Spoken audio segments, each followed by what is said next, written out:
Normatec recovery systems give you a high-tech compression massage for warm-up pre-workout and recovery post-workout.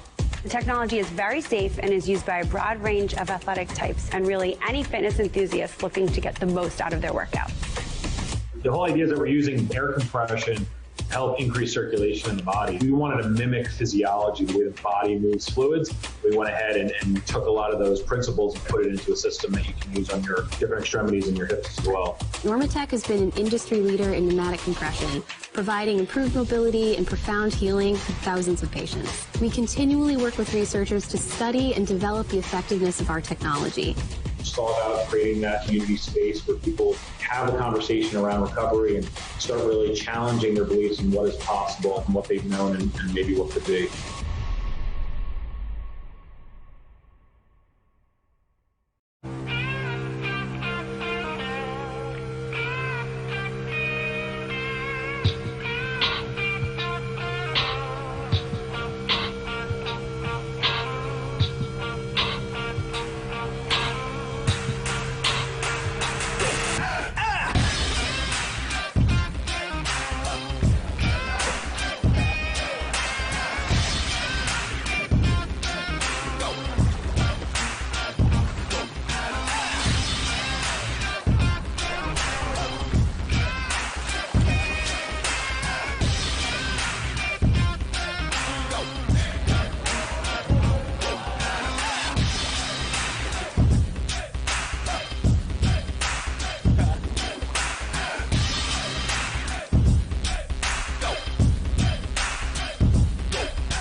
Come on, move.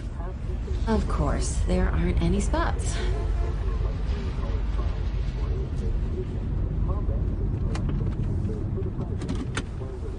A few minutes won't hurt anybody. Thanks, Grandma.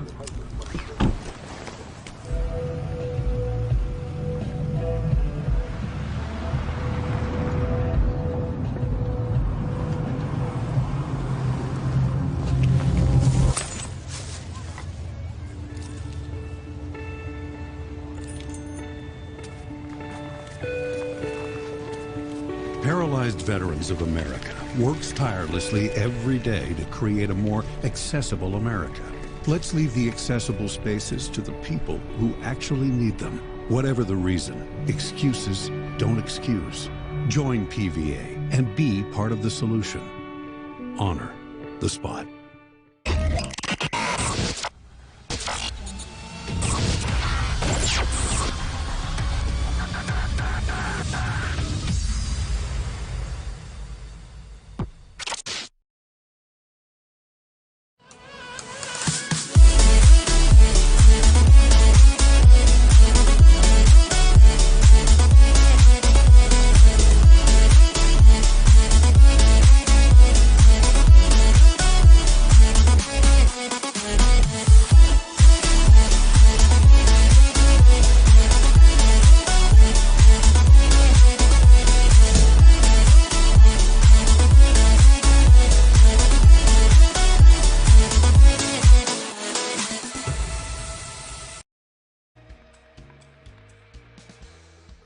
Good afternoon, good morning, or good evening, wherever you are in the world, and welcome to ZeniMass live streams covering today's Community Echelon Racing League. We are currently sitting, waiting for the riders to arrive in the pen for round 6, or stage 6 of this Echelon Community League, which parallels the Pro League, which runs 2 weeks after every community race.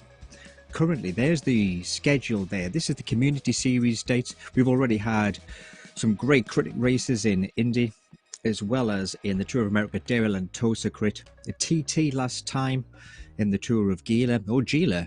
Dave didn't know myself, and I don't know myself whether it's Gila or Gila, but never mind. And we've also had the Gateway Cup and the Iron Horse Bicycling Classic. This week, however, it is the Tulsa Tough. And this community race will no doubt be very well scheduled and also very well represented.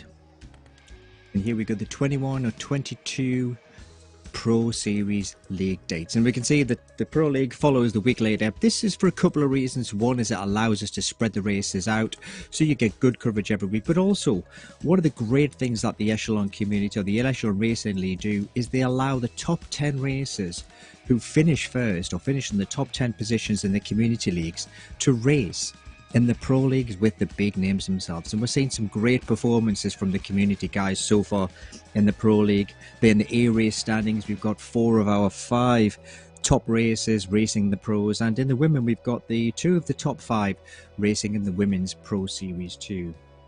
So this is fantastic. We also, for the first time in any racing series, have an individual paracycling and hand cycling categories as well. RGT very diligently reproducing a hand cycle within game, and we have cycling for the paralyzed athletes too. And this is really testament to the Echelon's ethos. So the Echelon Community Racing League is both a community and a pro racing series, and it's supporting the Echelon, the Project Echelon. Here's today's course. It's the Tulsa Tough. Now, if anybody is listening or watching in the USA, they will have no doubt heard of the Tulsa Tough series. The Tulsa Tough itself is a 3-day cycling festival held in Tulsa, in Oklahoma. It's held every single year on the Friday, Saturday and Sunday in the second weekend in June. So it's a hot affair. And this course today is a triangular crit course, and it covers a famous hill called the Crybaby Hill. This is the last part of the grueling River Parks Crite Race, and it serves as the annual finale of the Tulsa Tough Race. The Tulsans line this hill to cheer them on in costumes, plenty of Tulsa spirit, and it's actually grown to be one of the largest parties and social events in the city and the annual calendar. And here we are, lining up with 3 seconds to go till the off. And here they go. So we've got a small field in the community field there today, so it'll be interesting to see how this pans out. We have the women in the women starting off first of all, and currently in the women's race we have, this is currently led by Jackie Godby, and this is an open series, so this is open to all qualities of racers. So currently Jackie Godby, who's also racing in the Pro League, and as it happens, she's also leading the Pro League racing in the community. Maybe she's saving her legs for a couple of weeks' time.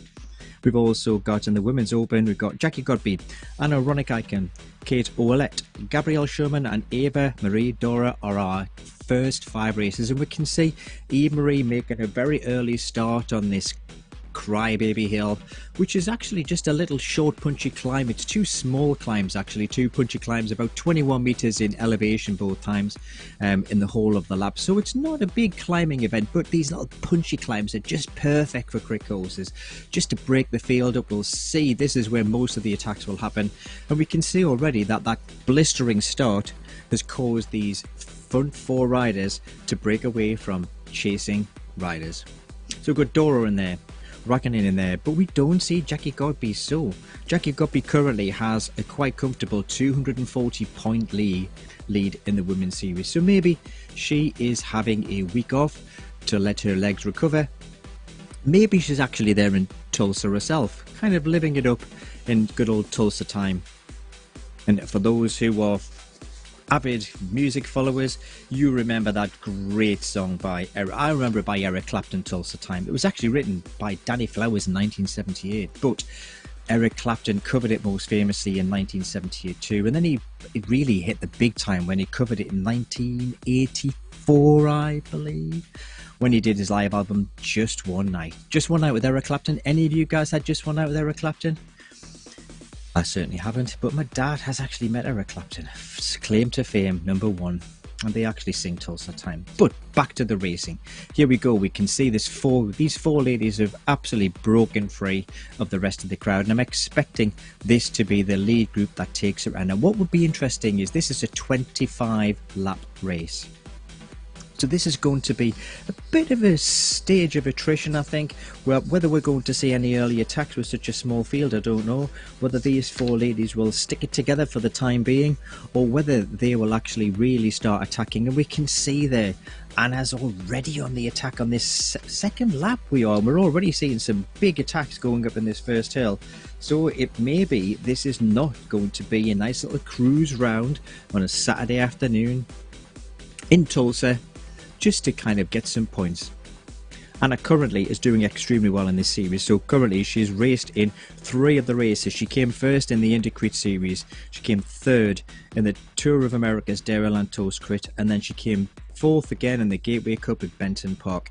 She's missed the last couple of races, so even though she's missed 2 races, she's sitting comfortably in 2nd position with Kate Ouellette, who's currently in the top 3 there as well, with Ono, who's only 43 points behind her. Now Kate is actually on a good run. She's been in the last 3 races, and last time she came 2nd in the ladies TT around the Tour of Gala. So Kate may be on good form today, so we could see a good race here today. Whether Kate can actually start increasing her points again, so she's come from maybe about 8th and 9th to begin with in the Gateway Cup at Benton Park, through to 3rd, through to 2nd. Is today going to be the day that she wins her first stage of the series? But will we see Eve Marie holding her at bay? Eve Marie currently has managed to compete in 2 of the events, again finishing in the top 5 races. So these 4 of all decent caliber. They've all been in, fielded some good results, so we should see a good spread of activity here, and we can see a good spread of nations there as well. So we've got Kate, who's representing the USA, Anna Ranikainen, who's representing Finland, Davison, who's representing Boris, Scotland. She's probably getting a good suntan there. And of course we have got Eva Marie Dora, who's representing Germany. So we're in to the 2.8 kilometers, 2 laps gone, another 30 kilometers to go. So we still have a good bit of time for these ladies to get settled in, get themselves into a rhythm, see whether they're going to attack. And we're seeing these attacks constantly. Anna is constantly making these girls work up this first section of the hill. This gets really steep, 11.3%, so it's not long, it's not grueling, but it's just punchy. This is the kind of course that really suits riders who've got oodles of power in the type 2 twitch fibers in their quads, but it is absolutely draining. So we'll see these girls pushing hard up the hill and then dropping off the power to get a little bit of recovery down the other side of the hill before they're punching up again. There's Boaz, who's currently in the 5th rider on the road. She's 150 meters behind the front 4. So I think what happened is that Marisa didn't quite get a punchy start that she wanted to. She could probably hold her own with this front 4.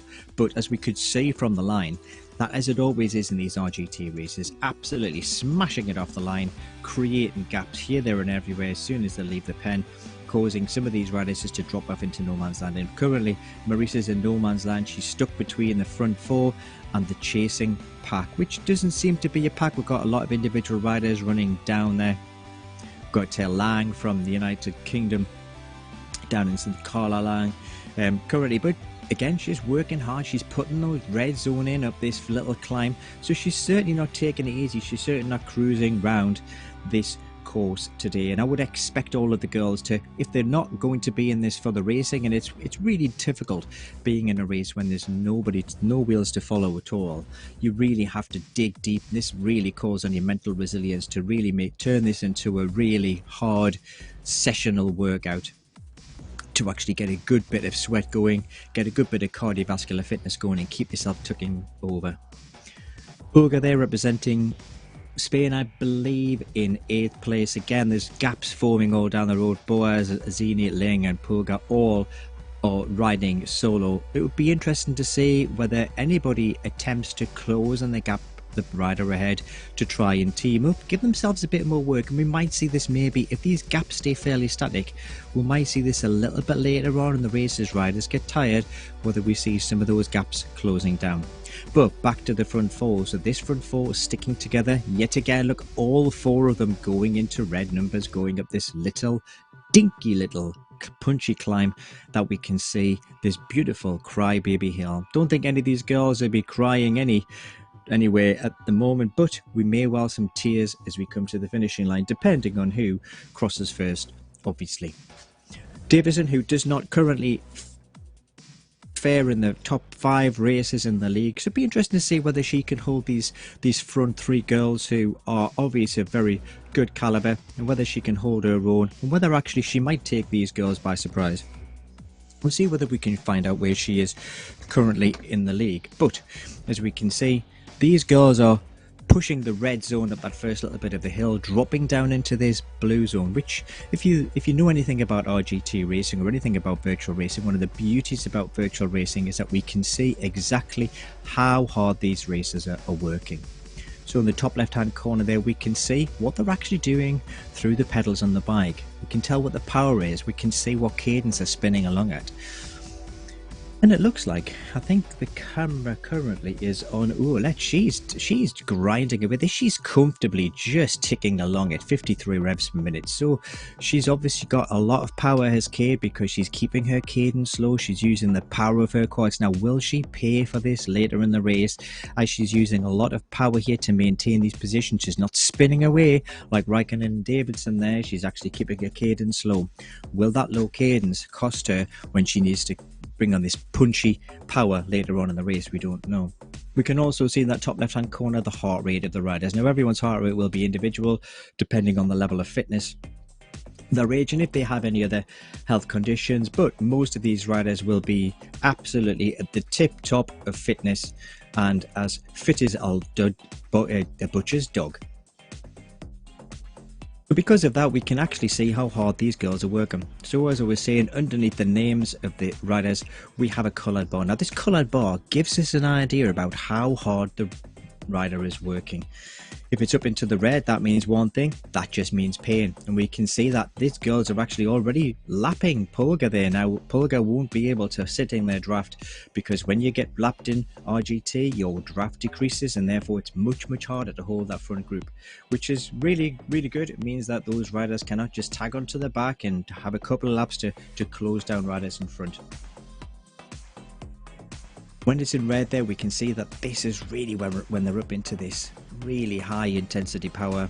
Orange and yellow is where they're near the threshold, green is where they're ticking along in a nice tempo, and blue is when they're getting some recovery. So we'll start to see these colours just starting to change as they start to get a little bit recovery. And we can see there Eve Marie down into the blue, and Davidson down into the blue as well, getting a little bit of recovery off that little punchy hill down this little section, making sure that they get a little bit of gap. Now, it'll be interesting to see whether anybody decides to attack on a different part of the course.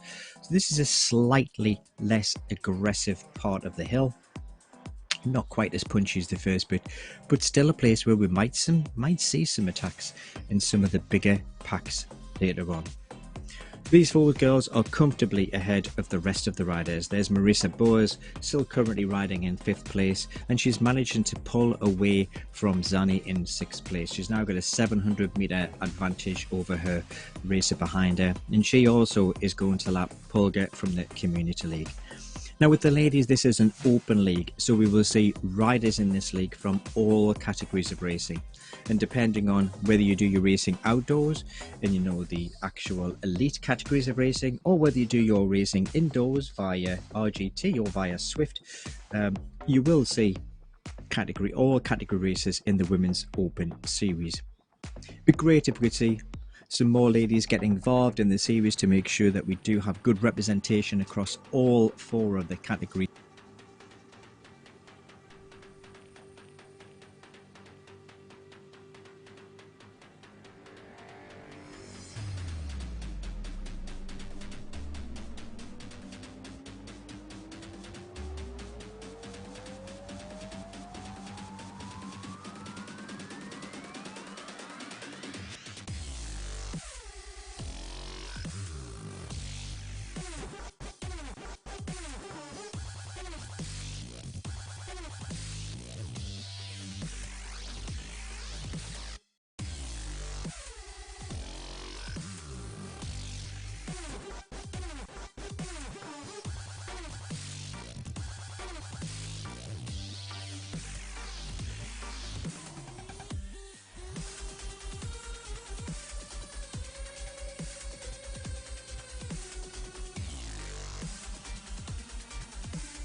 Oh, I do apologise. I think you might have lost my sound for a little bit.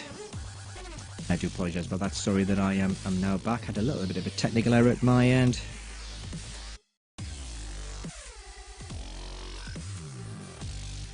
Back in action though. So obviously the microphone was rather fed up me talking about Eric Clapton and my claim to fame. It was obviously more than happy just letting the racing go on behind the scenes. So I do apologise for that small break in the audio there. But we are back in business. So back to these four ladies, as I was just saying before, they're certainly not taking it easy, they're certainly making things work. And there we have a couple of, could that be a rogue rider we have in there, just coming along for the crack, just getting some camera time while he's there.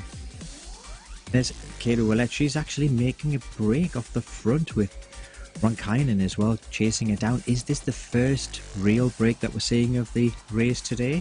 Or is this just a little tester that we're seeing from Kate, just seeing if the other girls can respond? And we can see that spread them all out. So these four girls have spread out. Is anybody going to work it back onto Kate's wheel? Ronkainen, I would have expected her to make it back. Davison, she's certainly riding strong there today, but Eve Marie Dora, there's a bit of a gap there. She's really going to have to work hard to close down these 30 odd meters or so to get back on track with these three, because if these three get working together and start pulling away, that's going to really make Eve Marie have to work exceptionally hard to close that gap and pull back on again. Eve Marie into the red. She's going to have to stay in that red zone for a little bit longer yet before she gets back into the draft and can have a little bit of recovery. Will she burn out before she gets there? We can see that her power's starting to drop. That gap's starting to grow now, 30 meters, and it is continuing to grow. So has Eve Marie just dropped off the back? So currently in 5th place. Whether that will be in doubt or not, I don't know. So Eve Marie, that would be devastating for her, because working so hard to hold on to a pack and then dropping off the back is absolutely demoralizing. But looking at her power up, but she's certainly not given up yet. She's still cranking away at 3 and a bit watts per kilogram, which is certainly no mean features in the green zone, but we really need to see her going into the red. Marissa Bowes, it's a shame that looks like she's coming to a stop. She's obviously had a virtual puncture. Unfortunately, that's the end of her race by the looks of things, as she was sitting quite comfortably in 5th place as well, with a big gap to Zani, Lang and Poga, who will obviously close her down and take those top few places. So Anna Ronkainen, I can't get that right. Ronkainen, sorry, I do apologise, Anna. Taking it forward as she did in the previous gap. Is she going to do the same this lap? And Eve Marie's actually working very hard, and it looks like Eve Marie might actually get back on track with these girls. She's closing that gap down. She needs to work really hard at this hill. She cannot let these three ride away from her on this hill. If she does so, I think she'll really struggle to get back on. And Eve Marie currently just not able to put out those red figures to close that gap down. So maybe she's really worked hard at those first few laps, and her legs just don't have it in them today to be able to maintain and produce that power to punch up that climb. And this is where we can see that the variation in courses is absolutely brilliant for this kind of racing, and it really does highlight the difference that we have between the riders who are punchy and sprinty and just full of type 2 twitch fibers and just bursting to explode, and the riders who are quite happy tipping along at several watts per kilogram, just being able to sustain that power for hours on end, the real engines of the team. And this kind of course really favours those riders who are punchy, powerful, and who've got quads the size of Chris Hoy. Now the front group down to 3 riders. Davidson from Scotland holding her own there with Ouellette and Ronkainen, both in the top 5.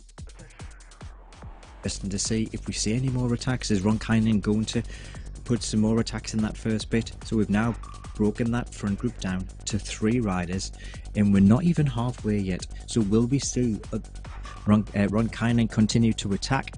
Will we see Ouellette start to try and attack as well, to try and close that gap down? She's currently only 43 points behind Anna, so there's definitely all to play for second position in this race. Either one of these can take that second place position and closing the gap down to Jackie Godby, who is currently leading both the community and the Pro Series. underneath the banner yet again. Round and round and round they go. But what you actually find is with these races, even though you know what's coming up, it just does not feel like you're just doing laps on laps on laps on laps. You're so busy focusing on what rider is ahead of you, where you are on the road, deciding where you're going to make your attacks and how you're going to strategize your race. Purga still working away, even though she's already been lapped, she's still continuing to put the effort in, and I'm fairly sure that we will see Purga completely finish the race. But has she started to grind? Oh, don't do that, Purga. Keep working, come on, get in that red zone, keep going. Don't let it go. Ah, that's the girl, keep it going. That's the spirit.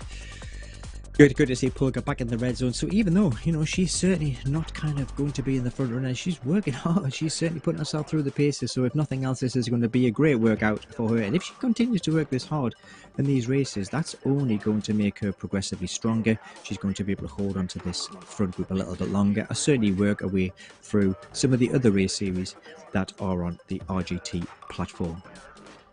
So this is the community series from the Echelon Racing series. This is stage 6 over in Tulsa, up the hill. You can just visualize all the locals on the hill there in their costumes, maybe having a couple of scoops of beer, very possibly, in the beautiful Tulsan summer sun, cheering on these riders as they go around the Crybaby Hill. Davison now starting to make a little bit of a break, but in the blue, that was just a kind of following the draft, pushing her through in front of these two ladies. Not really a concerted attack, and I think it would be interesting to see if they manage to hold on. So we can see the girls there going into the super tuck position. This is as they start to go down the hill. If they go to that super tuck position, gives them that little bit of extra aerodynamic platform to be able to still carve through that wind before they actually have to hit the brakes, before the really sharp right-hander, before they come along this finishing straight as they cross again underneath the arch for yet another lap. 12 kilometers in, 21 kilometers go, over a third of the way through this race, continuing to work hard. Certainly nobody's dropped off the power so far in this front group, which is really good to see. So let's see what these girls are going to do up this hill this time. See another attack. Are we going to see them taking turns with these attacks? All in the red again. Yep, looks like Anna Ronkainen again leading the way. But she's been matched really well by Kate Ouellette and Davidson from Scotland. They are holding their own. They're managing to hold their position exceptionally well. So none of these three riders is riding away yet. But as we saw before, it can happen very easily. Go to sleep for just a couple of seconds gap as you just lose your concentration. You lose that draft, and then before you know it, you've dropped off the back of the pack and your race is then your own. It was a good effort by Eve Marie to get back on track with these front. Let's just put in that one lap and forward there too. Like drop off the hill and get back to the first second.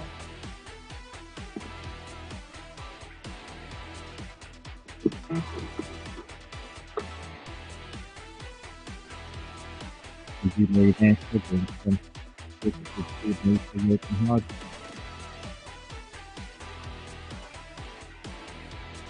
Down in 4th place.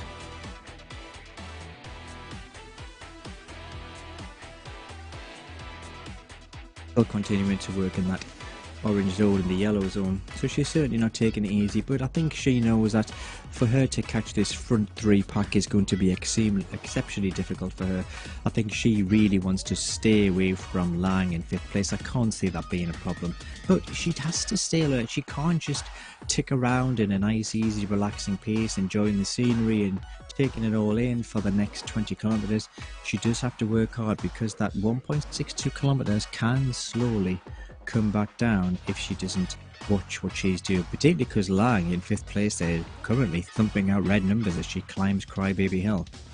But Eve Marie's not going to be finishing in the top 3 today. That'd be interesting to see whether that keeps her in the top 5 of the series presently. Look at these three, like forming an echelon themselves. Those three, like a beautifully crafted, like a beautifully coordinated air display team. Go back with dual cameras. We can see the front three girls there again punching up that crybaby hill. Eva Marie Dora just crossing the line. The gap's currently at around about 260 meters. Anything over 250 meters here will be very, very difficult to close down as an individual rider, unless our front group do certainly take the foot off the gas, but I really can't see that happening at all anytime soon. So I don't think that's going to be an issue at all for these ladies, to see Ebury working it way back. Interesting to see that the front three ladies have all got red jerseys on today. Different teams though, but they've all got red jerseys, which is interesting to see. Maybe it's the red's the call of the day. Maybe they all had a bit of a chat before they came on. I'm sure, like myself and my wife, you know, I'm sure the conversation is, what are you wearing tonight? Are you wearing that? You got that nice suit on, and you got that nice pink tie, or are you wearing the sparkly bag? There's Kate Ouellette and Anna Davison, both from the same team, so this is interesting. So Kate and Davison from the same team. This may well play into their favour as they work together to try and break down Anna Ronkainen. Will they be able to work it together? Will they be able to break it down? Are they going to take turns trying to attack and trying to break down the finish? Or are they going to let Anna do all of the work and take the glory right at the end? Yet again punching up that hill, yet again recovering with this blue zone, yet again staying together as a comfortable pack of three, knowing that this is really a race for podium positions. I don't think any of these are going to be threatened with either the gold, silver or the bronze. It just depends on what medal they want to hold in their hand and what colour they prefer the taste of, whether it's gold, silver or bronze around their neck. A bit easier across the line there. There's no need for them to work quite so hard at this stage. This could be that little typical second album. You know, they've had that first album, that first third of the race where they certainly went all out to impress. This is obviously the difficult second album, the second section, where they can just start easing off a little bit, easing into the race, getting into a rhythm, trying to save some energy if they can for that final third of the race, which will no doubt be much more aggressively competed for the rest of the race. Front three again, comfortably over there, and we just see that they're lapping some of the racers. Polga there being lapped again, but continuing to work in the yellow zone, even though she knows that these girls are smashing it past her up into the red zone. Lang still currently lying in 5th place. Fortunately, after Boaz, looks like she had a technical and she's unfortunately still on the side of the road trying to fix her puncture, but it looks like her race is probably over. But she will, you know, if she can get her steed back and running again, it's certainly going to be good for her, because with being 8th in this series will give her a good number of points and that will move her up the table. So there's certainly plenty of time for her to get herself back onto her bike, get herself going again. Oh no, what's happening to Ouellette? Oh, it looks like she's had a dropout.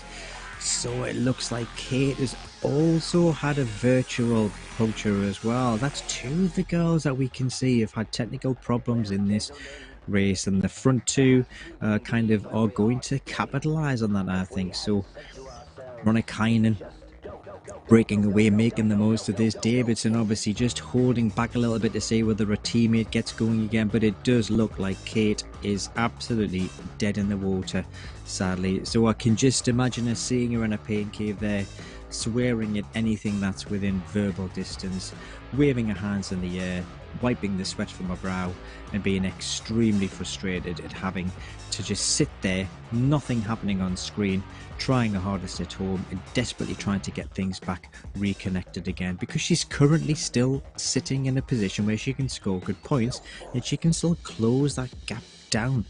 to Jackie Godby in first place, so she will desperately be wanting to try and get things back up and running again. But will this be a terminal failure? We'll keep an eye on Kate's numbers to see whether they change over the next few minutes. Yeah, well, yeah, great. Kate's back up and running again now. This is going to be a great chase for Kate. How is she going to play this? So currently she's got 491 meters to get back on Eve Marie Dora, and we could see Eve Marie Dora was certainly struggling on that chase lap to be able to stay in that power up that first little climb, whereas Kate's managed to punch it up that climb every time. Is she going to be able to close down this 450 meters to the third place rider to actually be able to get herself back in contention for that podium position? What do you guys think? Personally, I think she's got a great chance of doing this. She's certainly shown plenty of ability to be able to get back in contention with Eve Marie Dora, who's currently sitting in the bronze medal position. So even though it's a small race, we've got plenty of action going already. So we're nearly halfway around this very, very tight, small, very short crit series, but crit circuit, but certainly not easy at all. And as we found that the start made such a difference to the size of the chasing pack, we've had a great attack causing Eve Marie to drop off the pack there. But as we always say in these races, you've just got to keep going, because you never know what's going to happen. Anything can go wrong with any of these riders. Just like in real life, you can fall off, you can have a puncture, anything at all. You can get distracted by the sound of the whip and whippy ice cream van down the street next door. But it's always worth keep going, and Eve Marie's shown that by now sitting in third place, with Kate Ouellette trying to chase her down. That gap is coming down. So currently 350 meters from Eve Marie, who has got about 390 meters gap onto the front two. Now, what would be interesting to know is whether this front two are going to take it easy to see whether Kate Ouellette can get back in again. Will Davidson try and slow things down? I'm calling her Anna. I don't even know if she's Anna. I just think that she just sounds like an Anna. Anna sounds like a good Scottish name, but I'll find out whether it is Anna or not in a very short space of time. So Kate is currently chasing down Eva Marie. Will she make it, or will she not make it? What's your bets on? Do you think she's going to do it, or do you think that the rest of the three girls are going to ride away into the sunset, into the beautiful Tulsa sunset, with the crowd cheering them on to take on the top two positions, with Eva Marie in third place? So Kate's having to work really hard up these climbs. She's going to have to really start getting into that TT mode. Now that's difficult on these courses, so she'll really want to try and get into a good rhythm where she can sustain a good power and be able to just gradually chip in to the current gap that she has to Eve Marie Dora. But because this is not a flat course, and you can see from that course profile on the top right of your screen, and you can also see from the actual hill profile in the bottom of the screen, that this is not an easy course to get into a nice easy pedaling rhythm. It's got plenty of ups and downs, and that means getting into a nice consistent rhythm, a nice consistent power, very difficult. So you can't really just chip at that gap over a second by second basis. You have to reevaluate after every small section of the ride to see whether you're closing the gap down. Currently, the gap from the front two to Eve Marie Dora is currently 350 meters, and then it's about 260 meters to Kate in fourth place. Front two now are definitely not putting in big efforts, but they're doing enough to keep the gap. That's all they need to do. All they need to do is to keep that gap up above 300 meters to be able to hold off Eve Marie Dora, to be able to take this win. Kate Ouellette currently punching up that little punchy climb there to the top of the crest, and the crest is around about 212 meters above sea level.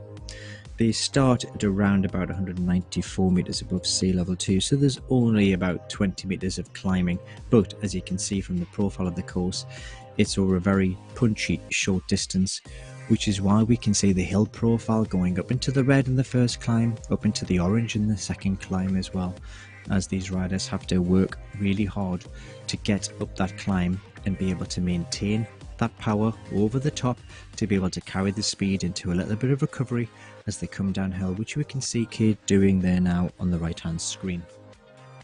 So this, as we can see on the screen, is the race for third place. Eva Marie Dora, who had dropped off the front group at around about lap 5 or 6 as Anna Ronkainen attacked. Currently was sitting in 4th place, but we saw Kate Ouellette have a technical failure, and she dropped off into 4th place, letting Eva Marie come into 3rd place, and leaving these front 2 girls battling it out between the 2 of them to take the 1st and 2nd position. Anna Ronkainen will really want this, so I think the appetite for Anna to take this will be really strong today. I do not think that she's going to let Davidson ride away at any point in time. She'll probably mark her for as long as she possibly can. It doesn't really make any sense for Anna to smash it up these climbs and try and attack too early on. She may as well sit, just get her energy, just recover, just conserve as much energy as she can around these rides, around these laps, to try and catch Davidson out in the last bit. But if she takes that risk, if Davidson slows this race down to allow her teammate Ouellette to get back on track, we might actually see that happen. I'm assuming the teammates, because they're wearing the same jersey, that doesn't always ring true, because there's a variation of jerseys that are available in RGT. And there's Lang in 5th place, currently about 2 kilometers behind the fourth place position. That's around about a lap, followed by Zany and Pulga, who is about a lap behind her as well. Maybe not a lap, maybe about a lap and a half potentially. But always working hard. Zany from Italy, Zany probably from Italy, working hard. Currently just punching up that little climb. As you can see, the difference between the front riders and the riders a bit further back. So we can see those front riders really consistently hitting the red and sustaining the red and maintaining the red all the way up the climb. And we can see these riders who are not quite as strong, just not able to sustain that red zone for the whole of the climb. They do hit it eventually, but what we'll often find is that fatigue will kick in before they get to the crest of the climb, and that is why we see these gaps forming as these riders come up these little punchy climbs and head over the top. Oh, Boaz, she's still sitting there, but whether she's still on the bike, whether she's gone off to watch an episode of Coronation Street on catch up, with that being a favourite UK soap opera, or whether she's still desperately trying to get things back up and going, because even in 8th place, even if she continues to tick round, she's still got a chance of reining in some good points. Ronkainen and Davidson continuing to smash it around the front. They're still going into the red zone of this little punchy climb. They're still certainly working hard. Neither of them seem to be taking it easy. A 14.7% slope, that really does sting in the legs. This is where you actually get that energy absolutely sapping. These little punchy climbs is where we can see the energy absolutely sap from the legs. It's far more energy sapping than those races where the power has been relatively high but sustained. Those rides favour those engine type riders, these favour the power type riders, but because the power based riders, their muscles fatigue very, very quickly. So you'll get that absolutely, and I'm sure you've all felt it before if you've done any form of exercise, that real painful burn in the muscles as you start to kind of burn off that lactate that develops before you desperately want a little bit of recovery to allow the muscles to recover, which we can see these girls are doing now. Second little half of this climb, not quite so powerful up into the orange zone, but enough just to maintain the speed. And I think this might be where we see one of the attacks. I think we're all expecting the attack to be in the first climb, but it may well be that it's a second, slightly less steep climb that we see some attacks in the Pro League in 2 weeks' time, and maybe in the men's race that we have following this. So currently, Anne Ronkainen is sitting 2nd place in the women's open race, second to Jackie Godby. Kate Ouellette, who's in 3rd place at the moment in the series, is currently 4th on the road. Gabrielle Sherman, no signs of Gabrielle today, so Gabrielle will undoubtedly be slipping down the rankings today. And Eva Marie Dora, who's currently sitting in 5th in the series, is currently sitting 3rd on the road there today, but is trying to hold off Ouellette, who had a technical failure and is trying to chase her down. These two sticking together like 2 peas in a pod or 2 red peppers on the stalk, depending on your vegetable of choice. Dora there, she will be looking in her rear view mirror all of the time. She knows that Roulette was stronger than her in the first few laps. She knows that she's got that additional power. She knows that she's got 500 meters of fresh air in front of her before she hits the front 2. So it may well be that Eve Marie is going to continue to try and keep that gap there. She probably will try to look at that gap in front of her. If she's got any wisdom about it, she will look at that gap in front of her, try and maintain that gap rather than looking at the gap behind and trying to close down that gap. Always look forward, Eve Marie. Look what's in front of you. Don't look back in anger.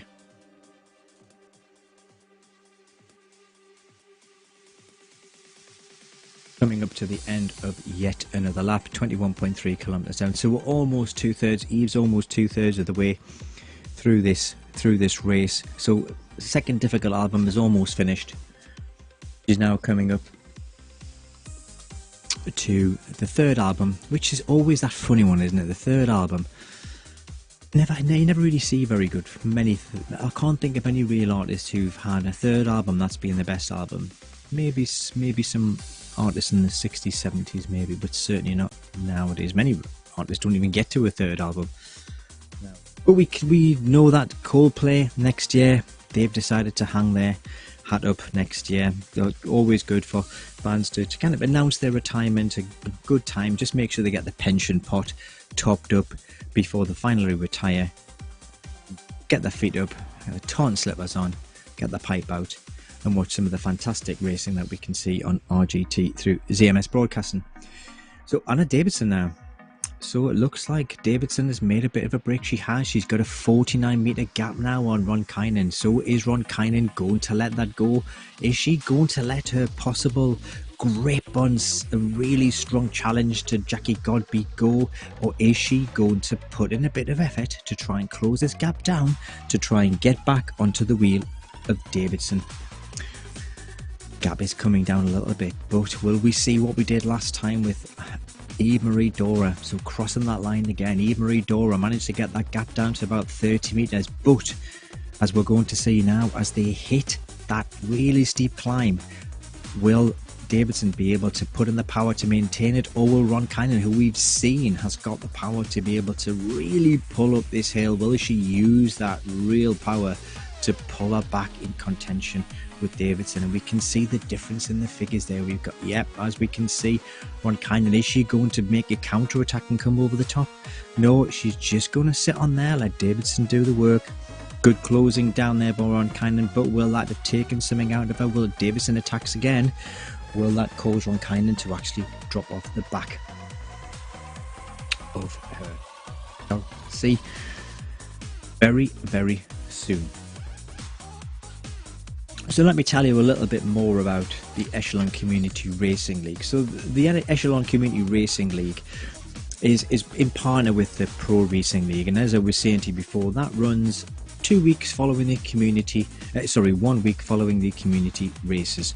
And this, as I was saying, allows for these top riders to have the opportunity to ride with some of the pros in the Pro League, and gives them a chance to recover. And we can see both in the men's and ladies. So in the ladies series, we've got Jackie Godby, who's not here today, racing in the Pro and currently leading the Pro series. We've also have Gabriella Sherman racing in the Pro League, and again, she's not here this week. So is she saving her legs for the Pro League next week? But saying that, will they be invited with not being in the top 10? Have they also cost themselves a position in the Pro Racing next week by not representing themselves in the Community League? And will we see Ron Kynan and Davidson representing the ladies next time in Tulsa? So we have both Community and Pro Leagues, and the Echelon Racing Series also has a Pro Racing team with its own roster. Now, Echelon Racing is a division of the Project Echelon non-profit project. 22% of all profits of these series and these events go to support the Project Echelon mission. And the Project Echelon's mission is essentially to educate, equip and empower US veterans and their communities through physical activity and self-discovery, and they do this mainly through active cycling, and this is why they have their own cycling team. So they train, compete, and be part of the larger cycling community, which we all know can be a very, very inclusive and very powerful community to send messages around the world, and also to raise really valuable funds for very worthwhile causes, Project Echelon being one of many. Now we have 4 series in this community racing league. So we have the ladies who we are currently racing with now. We have the men, and in the men we have 2 divisions because of the numbers available. So we have a standing race and we have a B standing race as well. So essentially in the A races we have the category 1, 2 and 3 road races, or in Zwift categories A and B. And in the B races we have the elite races of 3, 4 and 5 of category, but also the C's and D's if you are a Zwift racer. The women's is an open category, as is the paracycling and the hand cycling, which we will also see coverage of today, and we can just see how beautiful the hand cycling bike looks, and just how it must be great for those riders and those racers who currently are either working on a modified bike or even working on a hand bike, being able to see a much more fair representation of who they are in real life by what they can see on screen. And very well done to RGT for replicating that in game. So these community series are there to try and encourage the community racers to get involved, to be able to follow what the Project Echelon's mission in, to spread their messages, and also provide a great racing platform for this. So each one of these leagues is an individual GC points-based series. What's great is that the pros race on exactly the same courses as the community racers do. So we will see these roads again next week, where we see the pro racers smashing it round as well. I'm fairly sure we'll see maybe slightly higher numbers next week, but that's just a guess. I'm sure it's not. I'm sure we're going to see some tremendous numbers, and I'm sure we're going to see lots of pain next week as well. So these roads, as you can with RGT, are formulated based on real roads in the real world. As we're saying, this is part of the just that tough series held in Oklahoma every year. And this is a real life course following the real profile of Crybaby Hill.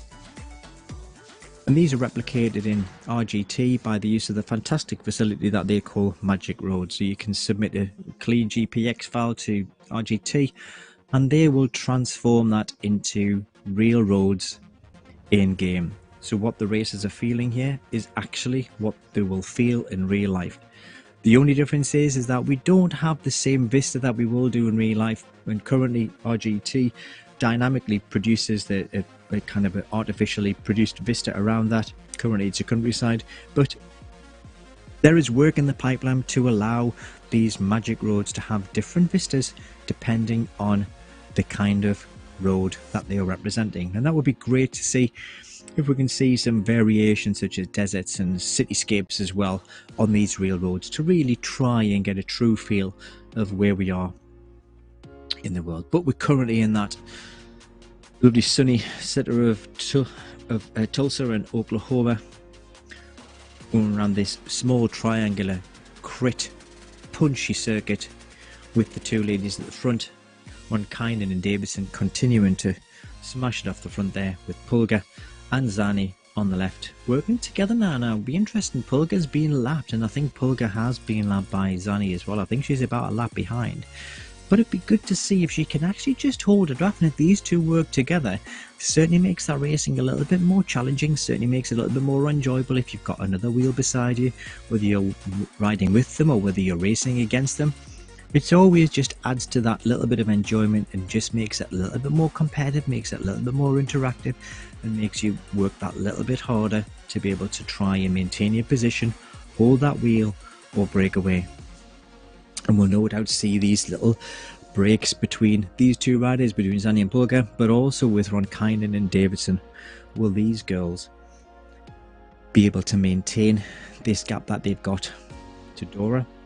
I'm fairly sure that they will. Eve Marie is currently around about 800 meters behind these girls now, but she is managing to sustain the gap to Kate Ouellette, who is still approximately 200 meters. No, actually, that seems to have closed down to about 100 meters now. So that gap is really slowly coming down. Our Team Lou jersey there for Kato Ouellette, one of the really big racing teams, or one of the big racing communities on RGT. Very, very popular. Run a good number of community rides and also do some racing series too. Nice graded skin suit there, Team Lou, down to red and black. So that gap is currently at 166 meters. Now that's slowly come down from around about 300 meters to begin with. So I think Kate's roughly half this. So she's certainly pacing this change. She's certainly pacing this closing down.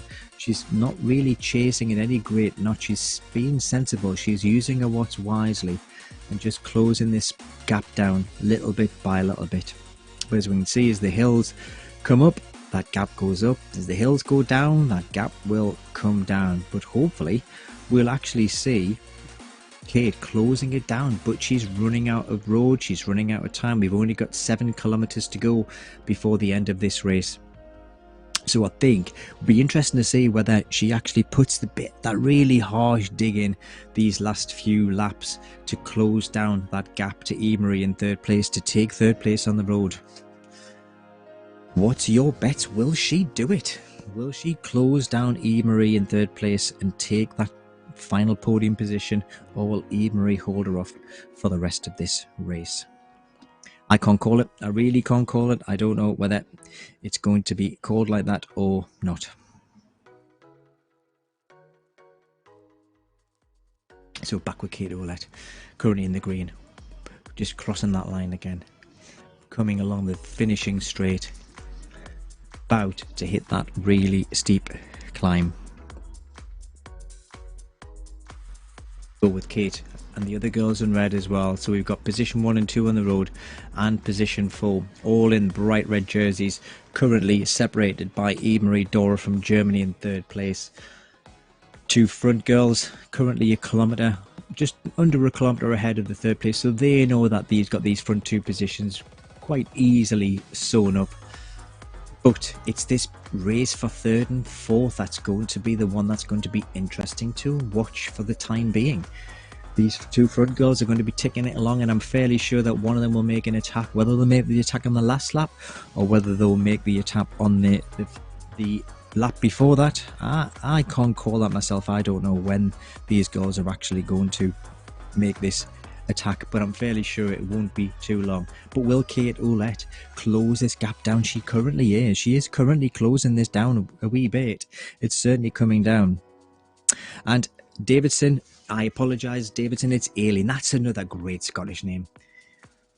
Aileen Davidson. So sorry, Aileen, I've called you Anna for 27.4 kilometres. I shall put that right now. So Aileen Davidson is currently sitting along the front with Anna Ronkainen.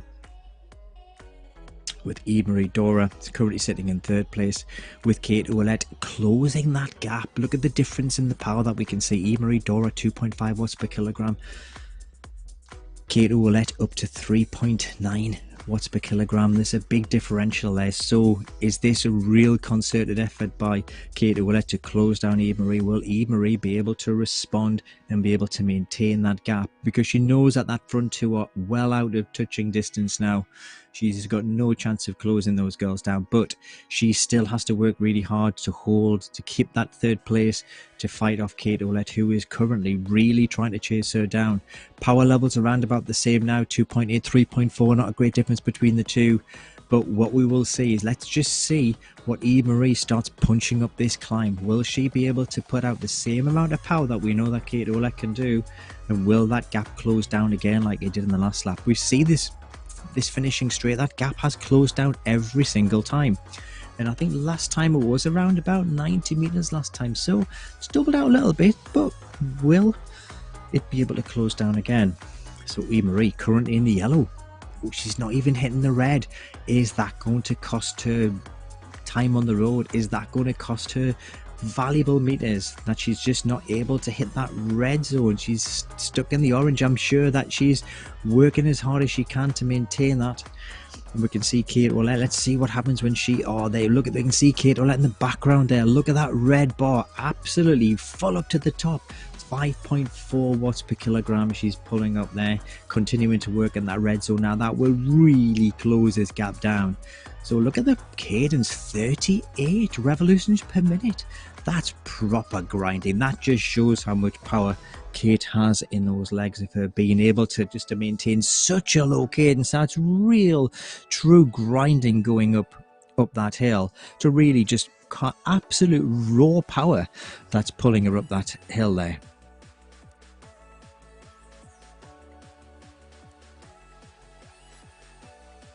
Front two, back to the front two, Aileen Davidson and Aaron Kynan, both of them still just tete-a-tete, neither of them wanting to make that final blow, make that final attack to take this. We've only got 3.6 kilometers to go. Both of them are continuing to work with each other. Aileen, no heart rate at the moment. Looks like a cadence sensor also isn't working very well. So all we've got with Aileen at the moment is her power figures. Now that might be a problem for Aileen because all these races are validated. And that means that every single one of them has to prove that they can race fair. Part of that in some series is being able to demonstrate an accurate weight.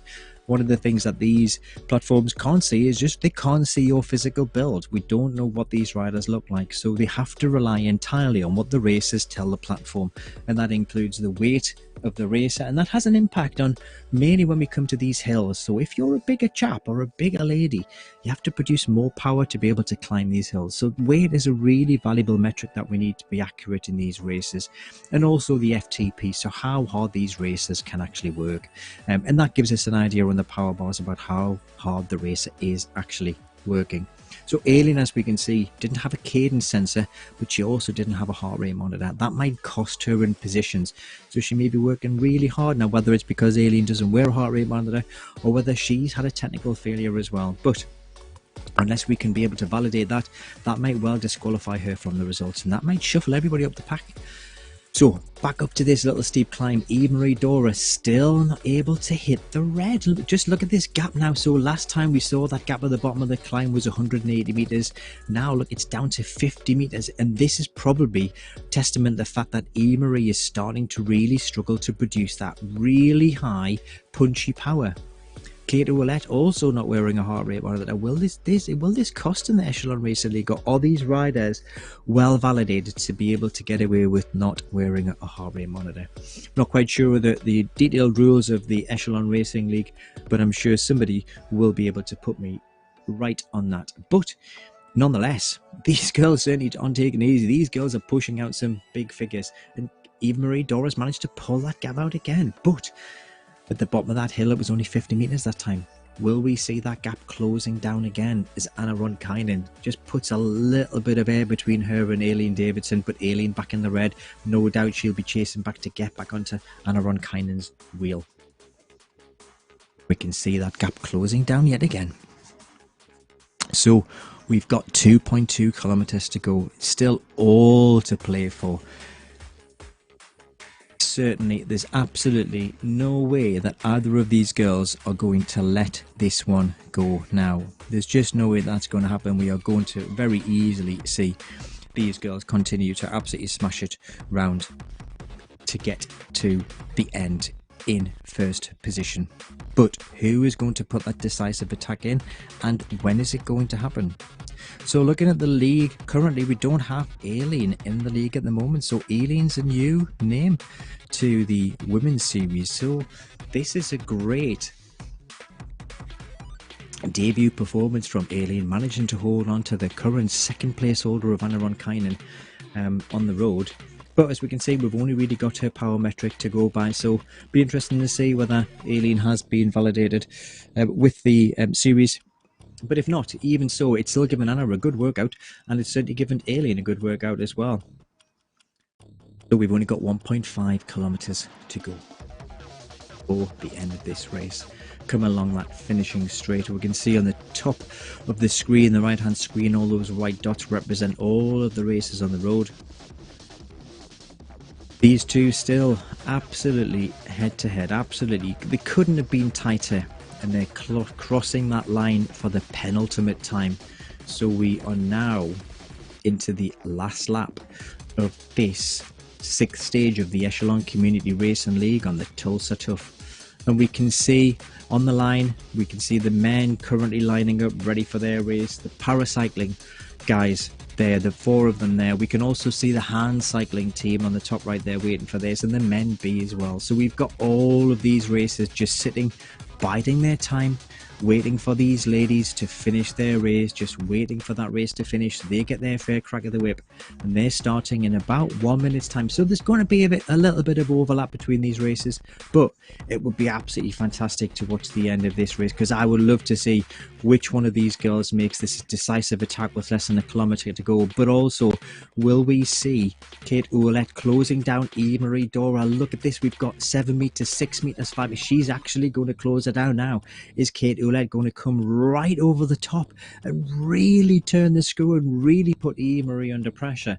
Or is she going to sit back, just sit in the draft, get a bit of recovery, and then attack? No, it doesn't look like she's going to sit back whatsoever. It looks like she's going to just absolutely put that knife in the back of Eve-Marie Dora, who's worked really hard to maintain that 3rd position. It looks like Kate Ouellette has managed to get her 3rd place back on the road so far. But back to the front two, we've got less than 600 metres to go. This is going to be time. We've got Anna Ronkainen, who's currently 2nd in the series, with Aileen Davidson, who currently is not showing in the series, both putting in a fantastic race. And we can see from the other series, from the other events, that it's all started. We could see, I think it's the Blue Angels, the United States display team, with that beautiful smoke trail going over the top to mark the start of the event. But we're back with the ladies. So we've got 200 metres to go. Who's got the sprint? Anna Ronkainen's got the sprint. Aileen Davidson in and out of the blue, but looks like Anna's got the strength to be able to hold off. But no, Aileen Davidson's coming back. Is she got enough to be able? Is she be able to put enough power in? Has Anna Ronkainen got enough to be able to hold her off for that last few metres? She's kind of easing off. Anna's closing it down, but it looks like Anna Ronkainen has taken the 1st place with Aileen Davidson in 2nd.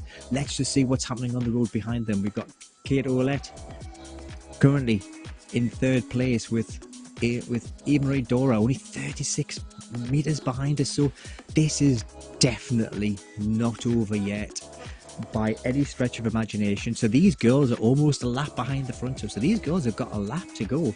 But this is going to be a fascinating little battle between these two. So Kate Ouellette closed down about a 300-metre gap to Eve-Marie Dora, who fell off the front group at lap 5. Kate Ouellette had an unfortunate technical failure really halfway through the race, had to work it back to Eve-Marie Dora. She managed to close it down, come over the top, but she hasn't managed to ride away from her yet. Eve-Marie still sitting there, only 36 metres behind. This is still an open race for the final podium position in this ladies open race on the Tulsa Tough in stage 6 of the Echelon Community Racing League. Who's your money? Who's your money? And I genuinely can't. I thought when Kate closed down that gap, I was fairly sure that she was going to come over the top and actually start smashing it away, but that does not seem to be the case whatsoever. So we can see the men there have already done their 1st lap, 1.39 kilometers in 2 meters. So this is a 2 minutes it's taken them to do that 1st lap. So this could be an exceptionally rapid race. As we can see there, Kate Ouellette 1 hour into this race, the boys have managed to do the 1st lap in 2 minutes. It just shows that real difference in power. And this is the kind of series, this is the kind of course that would really suit the men, just having that raw power behind them. And this where we'll see the difference in time being probably greater as the men continue to smash up that little diddy climb. Kate Ouellette now currently, she's managed to pull that gap out. So it was 38 metres, she's now managed to pull this out to 204 metres. She's got 250 metres to go to the finish. This has been a fantastic ride by Kate Ouellette after having that technical failure, to be able to close down Eve-Marie Dora, who was sitting in the podium position in 3rd place, to be able to pull it back. She did it in a very wise way. She used her watts wisely. She gradually pulled it back step by step, and with 2 laps to go, pulled the trigger, closed down Eva Marie Dora and crosses the line into 3rd place. Eva Marie, great performance. She was destined to go 4th after she was dropped from the front group, and I think, to be fair, that's a fair result for Eva Marie. Even so, it's still a good haul of points for Eva Marie, bringing her up in the series.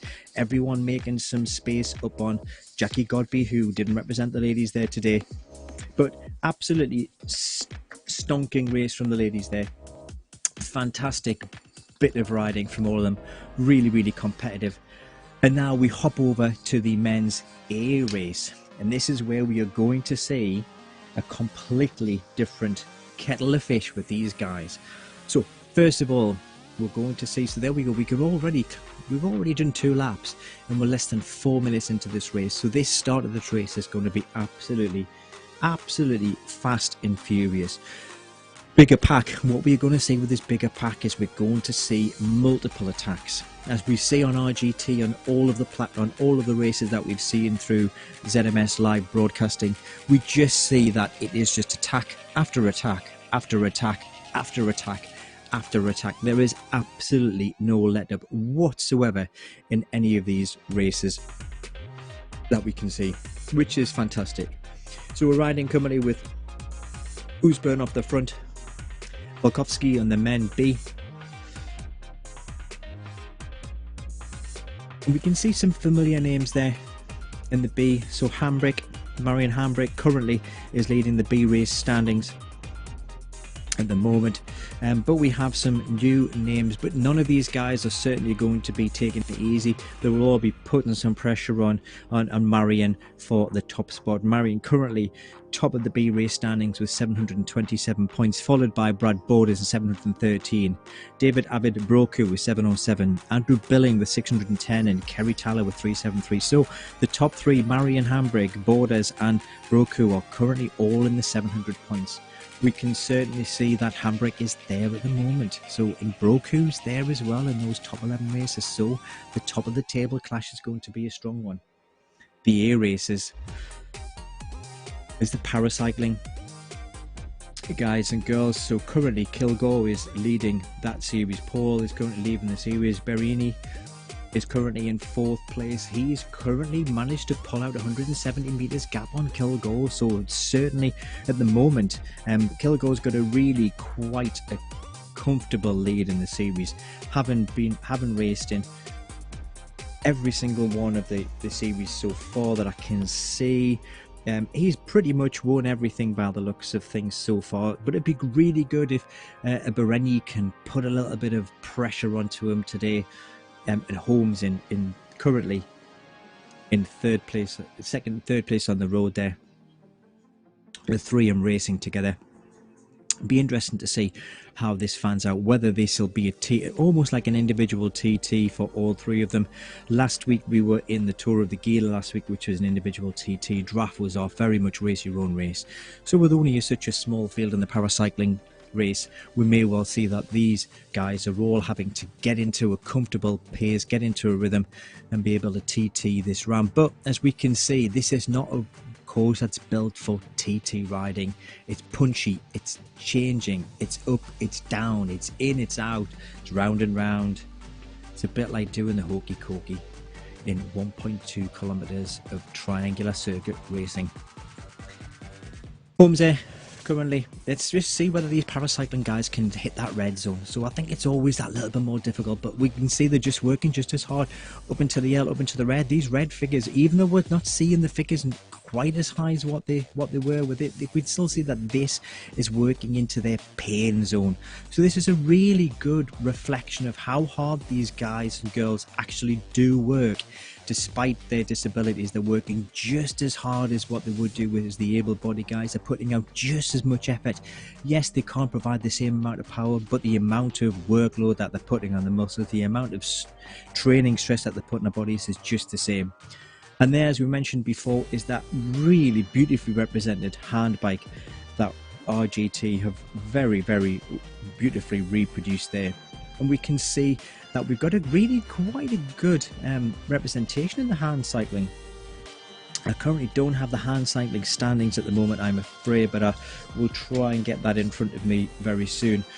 But we can see 1, 2, 3, 4, 5 races in the hand cycling category. And it'll be interesting to see how much power these guys producing. Oh, Kovalainen there is H3, so we can see after the names, that is the category of their disability.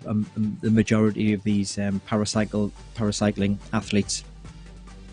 Some of these will be good enough to represent their country at both international and Olympic level, but it's always really good training on these platforms. One of the joys about the virtual platforms is, particularly now, is that they can do all of their training indoors, not have to go out into the wild outdoors, where it can be really difficult for some of these para athletes to be able to get into good facilities to be able to do adequate training, particularly if you're certainly in Britain, some of the British roads where you've got potholes all over the place, so you don't know what you're going to come across. Certainly whether it's the same in Finland, which Kovalainen I think is from. But as you may have heard from my previous broadcasts, my knowledge of international flags is rather dreadful. But yeah, Kovalainen, Finnish rider, currently just about leading the front of the pack from Koeman from the Netherlands. Only 12 metres between the two. But is that enough to be able to call it, or is Koeman going to close it down? And these guys will produce a draft, but as you can see, because of their front profile is much smaller than the upright riders, the draft that these riders will be getting from the rider in front will be probably minimal, to be fair. So because these are so streamlined, and that's deliberate, get these riders in this very streamlined position, so the effort that they have to produce to be able to bring the power on and bring the speed on is less, but that means that they're in a mechanical disadvantage. So currently head-to-head at the moment with Parker. He's got a fair distance behind him there, so this looks like it might be another head-to-head that we saw in the ladies' race as well. Kovalainen and Koeman from Finland and the Netherlands currently battling it out head-to-head with Parker in third place. As we can see with the riders in the able-bodied rider as well with the red, just look at that cadence. So we can see Parker there. Cadence was really down into the 50s, and this is very similar to the legs. This is when your cadence gets down that low, you really have to produce a lot of power with each stroke to be able to hold that speed. As we can see, Parker managed to change his cadence up to 103, which, although is a little bit more tiring for your cardiovascular system, it produces less muscular load, means that you will not fatigue as quickly. So we'll definitely see the burn in these guys, and most of these guys wear gloves to try and protect the hands. Obviously the hands don't have that same protection as the feet with shoes on, so they wear gloves to try and prevent blistering in the hands and also try to protect their skin, but that doesn't stop them from producing fantastic amounts of power. And I've actually cycled myself alongside a hand cyclist on my road bike, and it's just absolutely fantastic just watching how they position their body, being able to analyze. And when you see them in these cycling jerseys and the really tight jerseys, you can just see how much coordination there is of the upper body muscles and how good their core is. So even though they may be paralyzed from the waist down or have amputations, such as some of these Echelon guys who the Project Echelon support with the veterans will certainly have quite significant injuries of lower limb in the spine. A lot of these riders will use a hand cyclist and be paracycling athletes themselves. They often have unbelievably strong core and chest muscles. I certainly wouldn't want to be arm wrestling any one of these guys in any hurry, that's for sure. Costa from the United States, representing there in 5th place, 1.3 watts per kilogram at the moment, currently in the blue, so currently taking it easy, but he's coming up into this nice little steep section, which is a really little punchy bit, and he's just coming up that semi-steep section there, still continuing to hit on the blue. So Kusta's certainly taking it relatively easy today. Whether this is kind of a bit of an easier session for him, whether he just knows he needs to pace it round. But back on the, can see all 4 series there on screen at the same time. Just look at the difference there between the men. on the men A and the men B. We've got a little small breakaway group in the men B. They've got 4 riders in the front with one just dropping off the back there. We can see that front group on the men's A race is also whittled down a little bit, and I'm fairly sure that's because we will have seen attack after attack after attack. And let's follow the men's A race for a little bit. Let's just see who we've got in this front pack who's actually challenging for the lead. So this pack, as we saw a couple of laps ago, who was probably up to about 10, 12, 15 riders. Currently, we've got 1, 2, 3, 4, 5 riders in this front group. Matt Osborne, we know, is a very strong Canadian rider on RGT. And what's really interesting is none of these riders in the front 5 are currently sitting in the front 5 of the series. So the highest placed rider that we have at the moment on the road is Mike Lister, who's currently sitting at the top of the A race standings, and he is currently down in 8th place. So none of the other riders in this front 5 are actually currently in the top of the race standings. So will we see a change at the top? It's actually quite tight at the top. Mike Lister's on the top with 715 points. Mike Sward from Restart Racing currently in 2nd place, but there's a couple of Restart races there, Dowd and Jaeger, both representing the Restart Racing. Jaden Jaeger there from the United States alongside his teammate Dowd. It'd be interesting that we've got 2 riders from the same team there at the moment. Be interested to see whether we see any team tactics kicking in like we may do. We've got Osborne and Warner also from the same team as well. So this could be a battle of 2 teams, the same. Hayden Warner there alongside Matt Osborne. Will we see these 2 teams trying to battle it out? With Rocker there sitting on his own there in his little stealth. Maybe he's just going to be like a little stealthy ninja there with his black kit on. Although in this beautiful Tulsa sunshine, that's going to stand out like a sore thumb. But he's looking very slick there. He's with his black kit, his black bike. And then back to Mike Lister, who's currently in 6th place on the road. So what will be interesting to see is whether these 3 actually decide to work it back, because that gap to the front group is not unsurmountable by any stretch of imagination. Currently at 200 meters. Good afternoon, Mike. Thank you very much. Come on, Mike.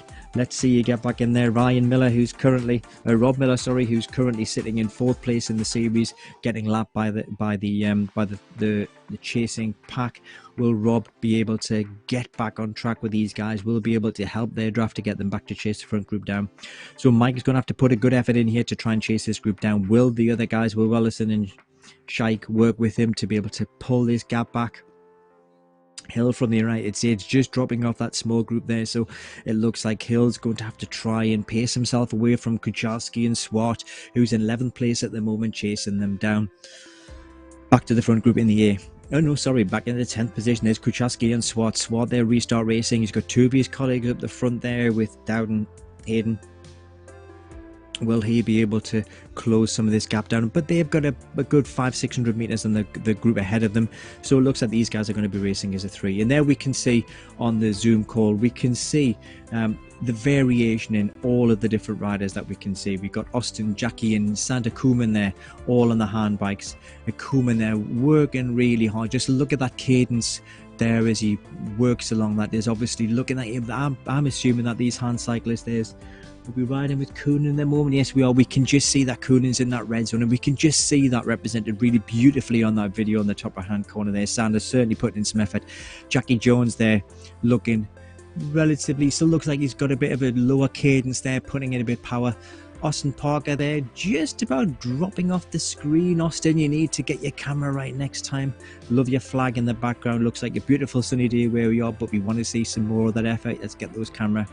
Paul Gilgore there, looking very comfortable. Paul's actually currently leading the paracycling rider of the 24 riders, looking very comfortable. I'm loving all the medals in the background there, Paul, as well. We'll just have to see whether we can figure out see if we can find out what they are. So Paul is obviously a well-established and very successful paracycling athlete, and we can see that today with he's currently leading the paracycling league. He's got 1,525 points, taking the first place at the moment to second place Mar Dennis Paranguao. back on the road with all of these riders. So men A, 1, 2, 3, 4, 5 riders in the front group. Men B, that's all come back together again, hasn't it? So these front group in the men's B races come back together. It's split, then it's back, and it's split, then it's back. Back on with the B riders. So currently in the front of the B riders, we've got Wizorajek from Poland. As you can see, I do apologise for my international pronunciation, but he's certainly pacing it out the front there, chased by the 3 Americans of Bird, Rice and Nelson, with Baglovsky, who's dropped off that front group. He was really pushing the pace early on there, and Baglovsky's dropped off the group into 5th place. He's got a bit of a gap on Suhard from France in behind him, and Kapi as well from who's chasing him down, but he's dropped off the front group with Bird, Rice and Nelson taking it to the Polish Wizorek. Will we see the same as we saw in the ladies racing? Will we see these guys punching it up this little climb? Will we see some attacks coming up there? Or will we see maybe a little bit more sedate affair? So we're now currently in that, we're in that difficult second album again now. We just, you know, that first album, we've seen everybody trying to impress in that first third of the race. Everybody was smashing it around. We've seen these groups breaking up. We're now into this second, normally a more steady part of the race, where we'll start to see the groups start to settle things down a little bit, start to get themselves into a bit more of a rhythm, start to try and get themselves prepared, recover, get some energy. Some of them might be taking on some energy gels at this part of the race as well, around about this middle third somewhere, just to try and get a little bit more energy and preparing them for the onslaught, which will be the third and final bit of the race. And there on the right hand side we have the final positions for the women's race, so taken by Anna Ronkainen of Finland with the time of just over 1 hour. Just managed to hold off Aileen Davidson from Scotland into 2nd place with a great sprint finish. It was very much a head-to-head race between these two girls, as Kate Ouellette dropped off the front. Eve-Marie Dora, Kate Ouellette, managed to chase down Eve-Marie Dora in 4th place after her technical failure. Tapped it back, managed to get Eve-Marie with it a couple of laps to go, and then managed to pretty much power past her on the last lap to take the well-deserved 3rd place. Eve-Marie Dora, I think, can be happy with her work today in 4th place after a really good early performance. Just dropped off the front, and Lugazini in 5th place. So we can just see that they've put on the right hand side those watts per kilogram. So Anna Ronkainen, obviously one of the heavier riders, really powerful, 2.74 watts per kilogram. So that just gives us an idea of we could see the fact that she was in the red zone. She was putting out a lot of power. So she's actually one of those riders that's built for sprinting, that's built for power. And we can see a little bit further down Kate Ouellette, obviously one of the lighter riders, having to work that little bit harder because she's a little bit lighter, but also able to climb those hills a little bit easier. So top 5 positions there. So this is really going to change the league positions in the Women's League Series. Jackie Goppy still going to be holding on to that top spot, but only very just, as Anna Ronkainen takes 200 points to close that gap down, with Kate Ouellette and Eve-Marie Dora all moving up as well. Back to the men's A. So we've got this currently in this front 5. This front 5 is broken down into a 3 and a 2. Jaeger, O'Dow, Rocker, Warner, Usborn. Lister still in 6th place. He got a 470 metre gap before Lister, who's currently leading this league. Jaeger in 1st place there, followed by Dowd and Rocker, Warner and Warner. Jaeger taking it round. So we've seen these little attacks coming in some of the unusual places. So we're not just seeing the attacks in these little kicker hills, we're also seeing these little attacks happening all over the course, and that's a really good tactic to be taken on these courses. So everybody expects turn this corner, pass this tree, and then blammo, let's hit the red zone, let's get it together boys, let's start working. That's where everybody expects these attacks to happen. Everybody knows that everybody's going to go into this red zone up this little section. This is where we'll see mostly the attacks happening. So this is where the power guys will really try and turn the screw on the lighter guys, and we could see that with Anna Ronkainen in the ladies series. Obviously she had a huge amount of power. We could see some of the attacks that she put in the first few laps, and this is what the bigger, stronger guys will be trying to do, is trying to break down these riders who are a little bit better at the endurance work, not quite so heavy, not quite so powerful in these races. to try and split them off. But that front pack's all together, the front five, the B's group as well, we can see they've managed to stick together as I think it's a front four there at the moment. And on the paracycling and the hand cycling, we're very much seeing these guys. So Kuhn, it looks like Kuhn's actually pulled out a little bit of gap from Kovalainen at the moment, but it's not a great gap. It's only 20 odd meters or so. Bereni is actually putting 2.64 kilometers on Kilgore. So this is almost 2 laps that Bereni's got on Kilgore. But currently he's sitting around about 1,300 points behind him. So Bereni's only managed to race one of the races so far, but he's taken a win. So we know that he can do it. And it looks like he's going to be powering away from Kilgore. But Kilgore is going to play the long game. Bereni is currently sitting 2.61 kilometers ahead of Paul Kilgore. But you've got plenty of time. And actually, I think Bereni might be a lady, and I do apologise. It's one of the lady riders. So it's great to see a lady riding in the paracycling series. So she's only managed to ride one race at the moment, but she's currently sitting in 4th place. So will this second win help to move her up? She's got a little while to go yet. So Michael Brooks is in 3rd with 960 points. Dennis Parangau is currently in 2nd with 1,350 points. And there's Kilgore up ahead. So she's about to lap Kilgore again. Now, what'd be really interesting is if Paul actually gets carried away, tries to follow the wheel to Bereni and actually burn himself out. You don't think he's really in any great threat being caught by home. But you just don't know whether he pushes it too hard, too early, burns himself out, and then finds that he doesn't have any energy at all to be able to pull off the last half of the race. So these races ride a less distance race. We can see now Bereni's coming up to the final 130 meters of this race. She's really going to try and pass Kilgore for the last time as she crosses this race, or crosses the line for the win. It's 13.36 kilometers. Great win there from Bereni. That's going to move her up the standings. Kilgore still got a couple of laps to go. Yeah, still be tapping along, 2 laps to go. So great win there, Bereni. Really good racing to be able to pull on 2 laps in such a short space of time. That just shows how much power that lady has got, with Kilgore chasing down the 2nd place position, which I'm fairly comfortable that he will do. However, back to the men A, back men B as well. These guys are on the full length race.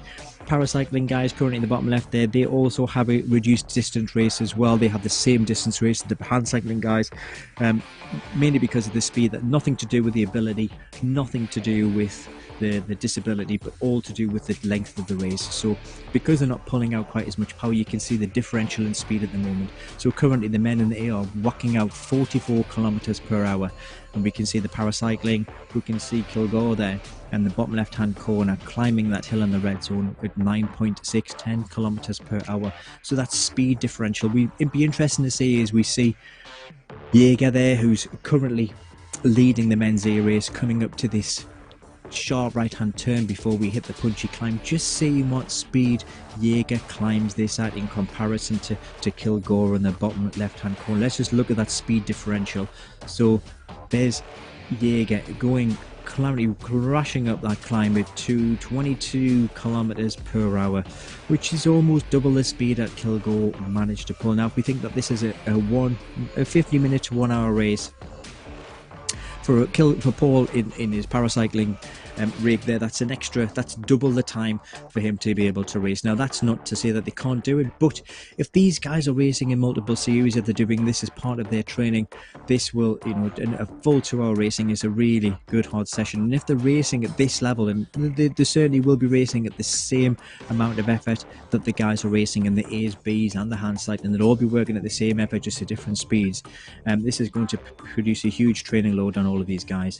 There's Koeman there on the right hand side, really working hard, and in the bottom right hand side there we can see that great jersey from the Echelon. I think that just looked like an Echelon jersey there that Rice is wearing. I'm fairly sure it is an Echelon jersey. And there Douglas Hackleton in the middle right there. Looks like he might be in his living room there. Douglas, I wonder if he's got permission of his wife to be there.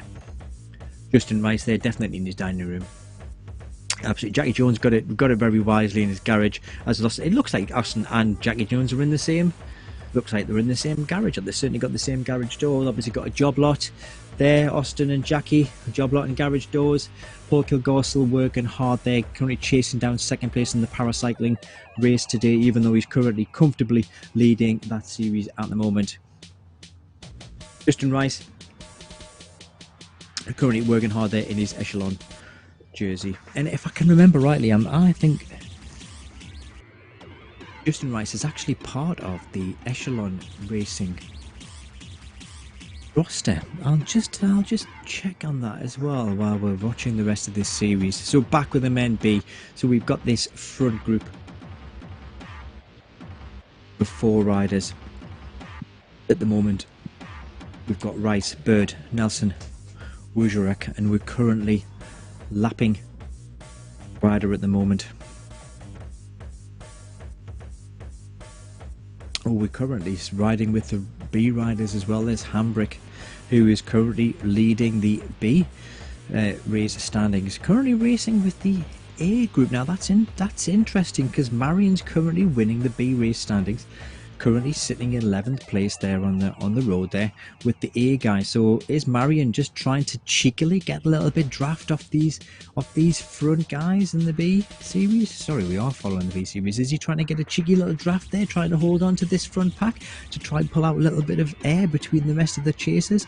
Comes from that Marion, or is he just kind of riding this for pride, knowing that he's currently heading the standings for the B category races at the moment and seeing himself being lapped by this front group of Bird, Nelson, Wujurek and Rice.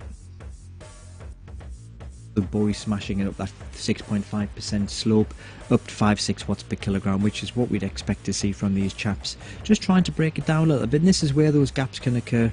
Koeman there coming up with 700 meters to go, currently with a 130 meter gap over Kovalainen. So this would be an interesting finish. So Koeman there currently pulling in the red zone, still managing to work really hard. So coming up to his last climb, Kovalainen there just lapping Coaster there in 5th place. Kovalainen's got about 68 meters. So this race is not over yet. So what can Koeman hold off Kovalainen, or will Kovalainen do what Kit did earlier on? Kit Ouellet did that earlier on to Eve-Marie Dora.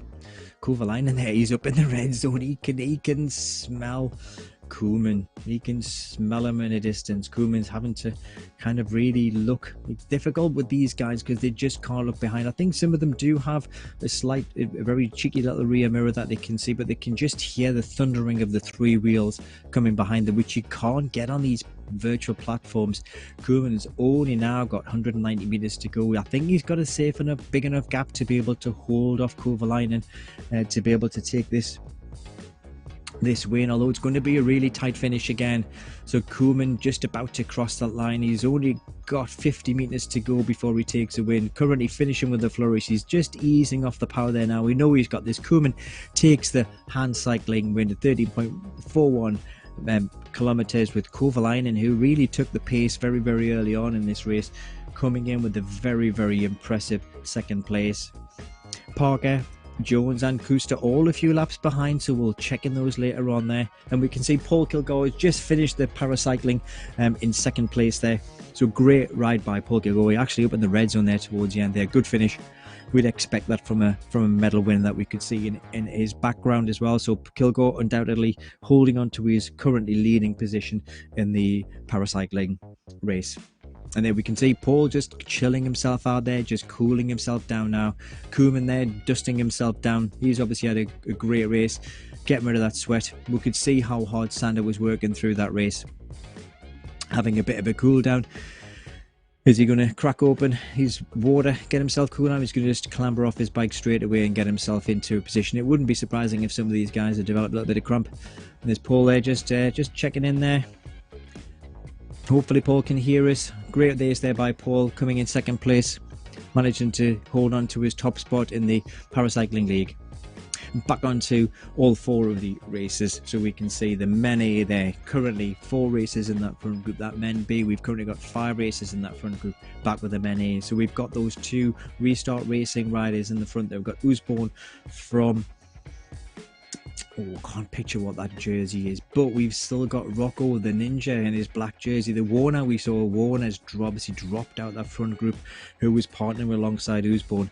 So we've got 2 Restart Racing, Mike Swart's team there. They're currently leading the front there, from Usborne taking it on in the front as well.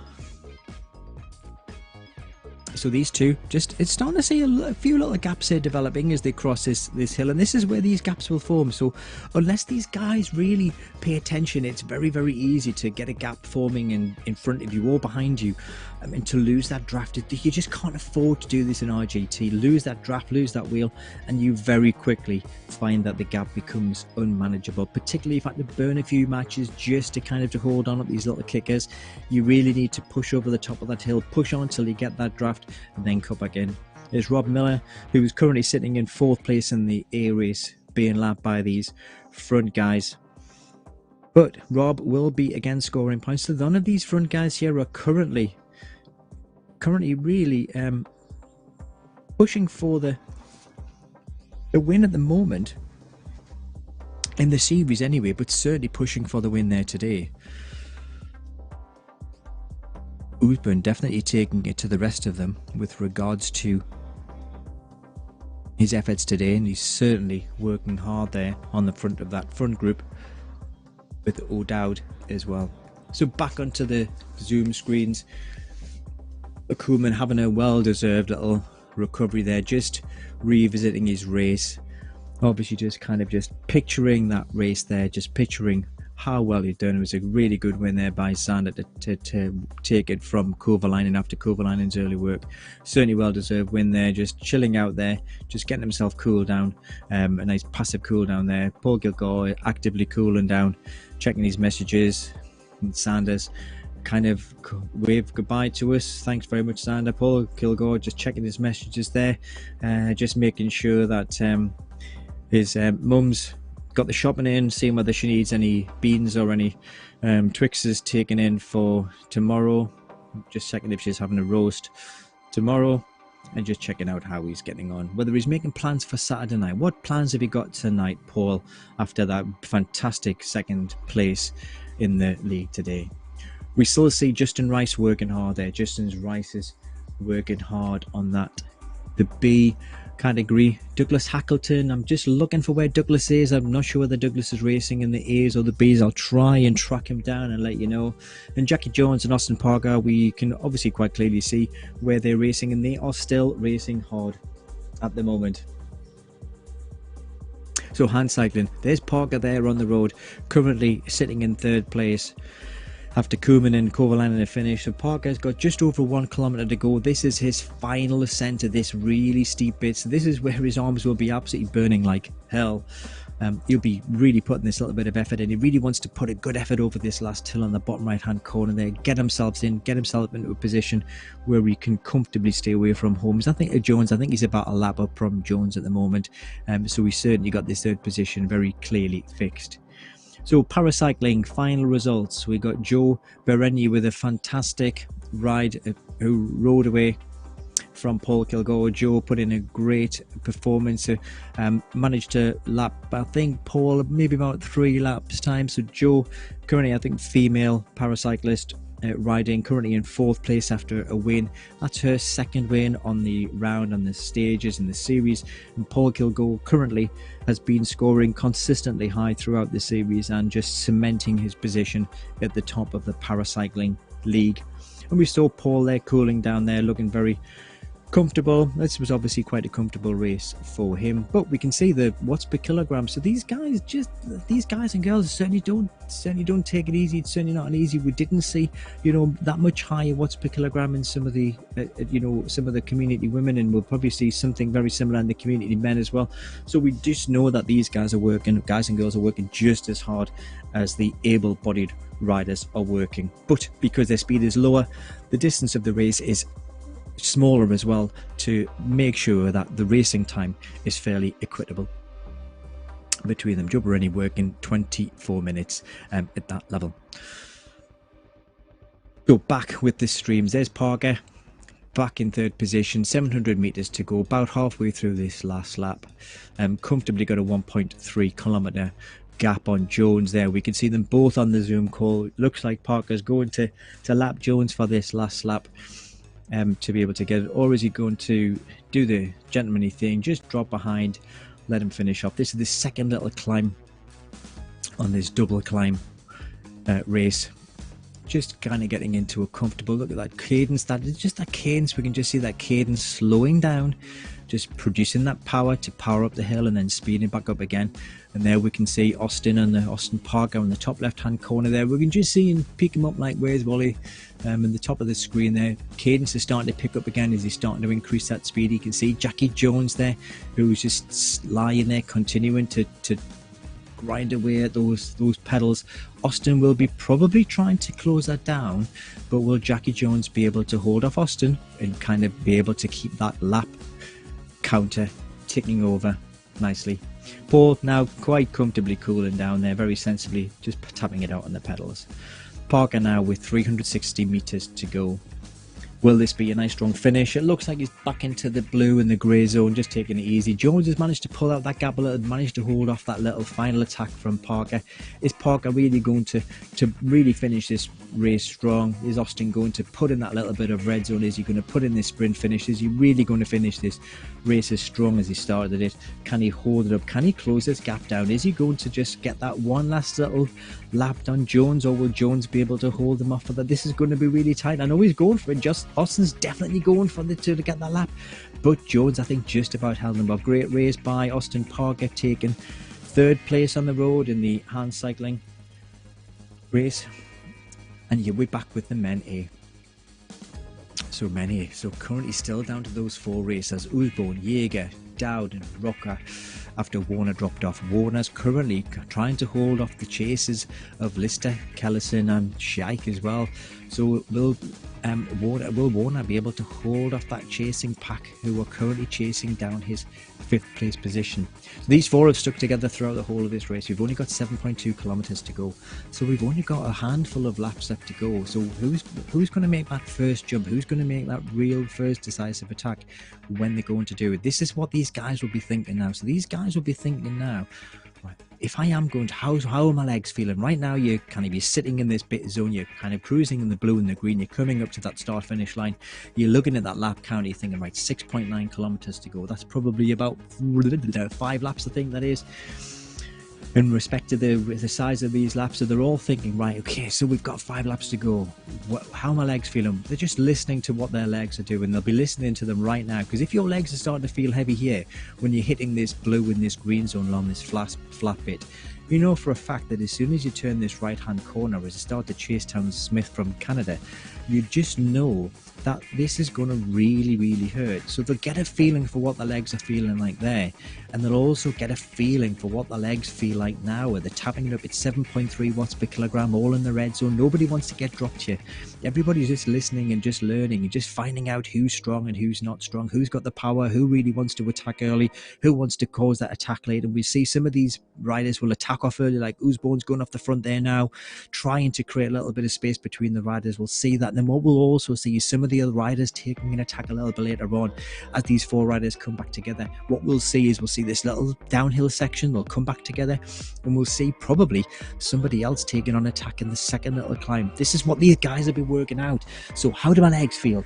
Do I feel strong? Do I feel like I'm ready to really pounce on these final few laps? Am I just about to hang on? Am I going to just hang on in there? Am I going to just try and hold the wheel? Am I going to just kind of catch a strap and just cross my fingers, clench my buttocks, close my eyes, and just hope to dear God that I stay in this draft for the final bit?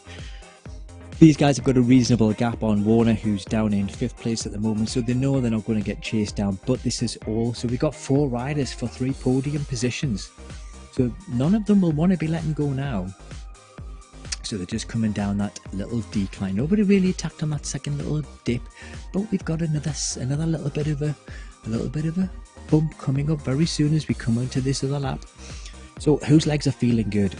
Have a look at these cadences. So currently Oosborne not really showing a cadence at the moment, but you can see he's tapping along quite quickly there. So Oosborne's obviously got quite a fast cadence. He's working smart. He's trying to get that kind of spin that lactate out, really try and work out that lactate at the moment. That lactate will build you in these really high power climb bits, and in these sections where it's a little bit flatter, where it's a little bit downhill, they'll be spinning those legs around, just desperately trying to kind of flush that lactate, try and kind of get those muscles back into a position where they can start producing the power yet again.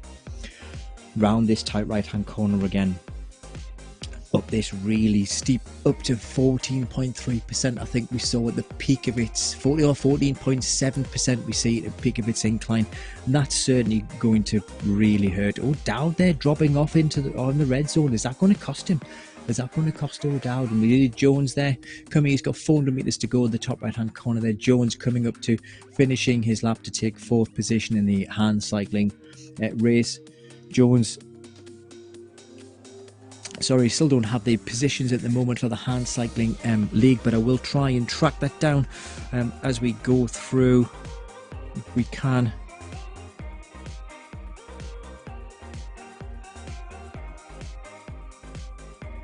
Yes, I'll get that be able for you in any second.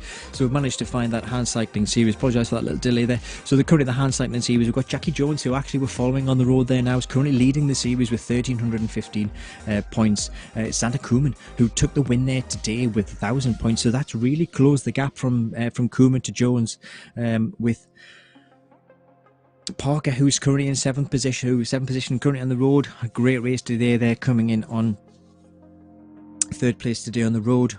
And Kuster currently not showing at the moment, so Kuster, new name on the series there today, so Kuster will be joining the roster at the moment on the hand cycling series. But we are going to see a little bit of a change in the league at the moment. So Jackie Jones still will be leading the series with 1,315 points to date, but Santa Kuman got the win today. Very impressive performance by Sander there today, just taking the win from Kovalainen, and with Jackie Jones in 3rd place. So there will be certainly some changes in the hand cycling league come the next race.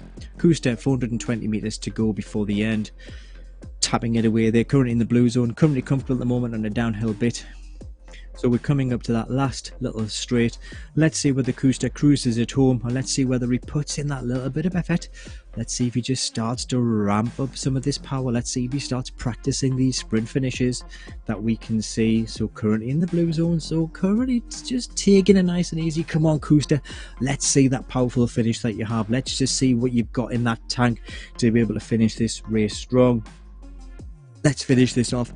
Let's really complete this hand cycling race with a flourish as he taps away. 49 meters to go, currently putting out 107 watts with a cadence of 50, crosses the line to 5th place and completing the hand cycling roster for today. Really good racing there today, a good competition there at the front between Kunin and Kovalainen too. And there's the final results of the hand cycling race today. So we got Sander Kuman coming in 1st place, just putting a bit more of a challenge onto Jackie Jones in 4th for the series. Marko Kovalainen, great battle we saw there today between Kuman and Kovalainen in the early part of the race.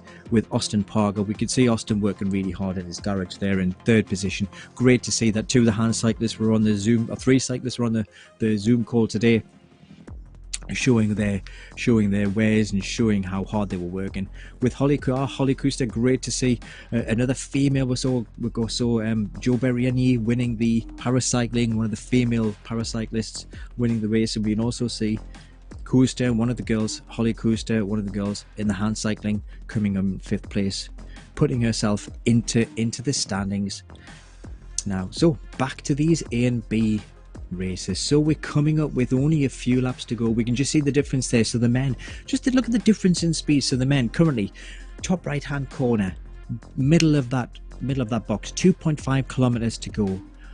men's B race, top right hand corner, middle of the box at the bottom, 5.1 kilometers to go. We can just see that these men's A races are almost 2 laps ahead of these B races. Just shows the power and the ability and the difference of these riders at the different standards. And this is one of the main reasons why we have 2 different series, the men's A's and men's B's, so that we have really good competitive racing around these circuits. So Bird there currently has got he's broken away from the rest of his front 5. So Wazarek, Rice, Nelson, and that front 4 that we saw before, Bird's actually made an attack and gone off the front. The other 3 are chasing him down. They're still within reach.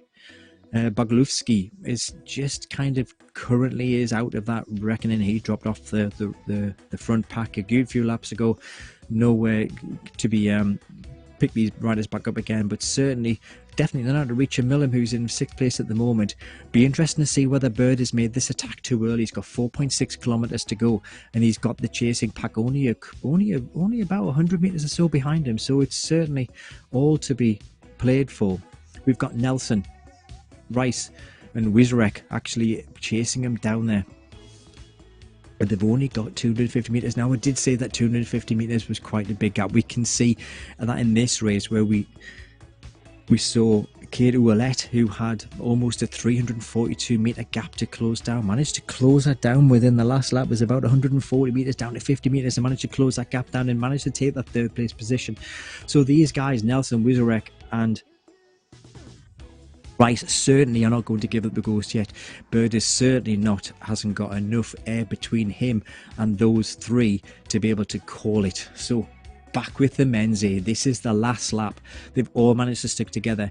Who has got the legs for this final flourish? This is where we're going to see absolute fireworks coming up here. We could see before Oosburn absolutely smash it off the front in this climb, and he's doing exactly the same again. Oosburn obviously just absolutely oodles of power. Just look at him powering away there from O'Dowd, Rocco and Jaeger. Now, can he sustain this? What we saw this before, Matt Oosburn had a huge amount of power coming over the top of this hill, hitting over 8 watts per kilogram and then just easing off the power. Is he going to be able to sustain it? No, look, he's eased off again. So Matt Oosburn has actually put that smash up that climb, but he's not able to sustain this power to be able to maintain that gap. Although is Jaeger going to be able to make it back? Oosborn's easing off again. So although he was able to really attack up the top of that climb, he's not able to sustain that power. And this is what we can say with these really powerful guys. They can go into this red zone. They can hold that power for 20-30 seconds, but they just can't sustain it. Matt just flicking into the red again. But O'Dowd, Rocco, Jaeger now going into the red as well. Oosborn having to respond to keep on track. Rocco now with the attack. The ninjas in the black suities start to make this attack. Oosborn's trying to close that gap down. Currently 60 meters, 20 meters, 380 meters to go. Going to turn this, going to brake, turn this corner along the home straight now. Rocco has got the gap. He's got 11 meters on Oosburn. He's got another 20 meters on O'Dowd and Jaeger in their 4th position. So this is going to be a fantastic finish. So who's got that sprint? Who has got the legs? And then Matt Oosburn, 14 watts per kilogram. Rocco with 10 watts per kilogram. Can he hold him off? Can he hold off Matt Oosburn for the win? He crosses the line. Oosburn has to ease back off again. Oosburn takes Rocco 1st position. Oosburn in 2nd position. O'Dowd, is he going to be able to hold off Jaeger? Or is Jaeger going to cross the line ahead of him? Oh, was it a tactical move by O'Dowd? Oh, that could be controversial. Jaeger, the American, taking 3rd place. O'Dowd in 4th place. Was that a team decision?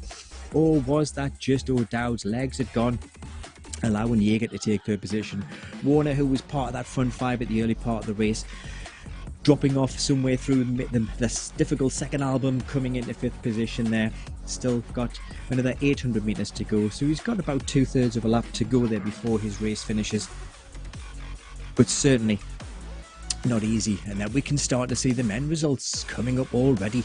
Mason Rocker taking the win with a really very, very solid attack up that 2nd hill. We saw Matt Oosburn there absolutely trying to attack on that first bit of the climb going into the red zone, but not able to sustain it. If Matt had managed to sustain that effort through that little rolling section, I'm fairly sure that Matt would have had enough to be able to hold off Rocker. But good attack by Rocker on the 2nd bit of the climb, the 2nd bit of the hill, taking it over the top of the bank, taking the lead into the final sprint finish and managing to hold off Matt Oosborn, who was pushing up to 14-15 watts per kilogram against Rocker's 11 watts per kilogram.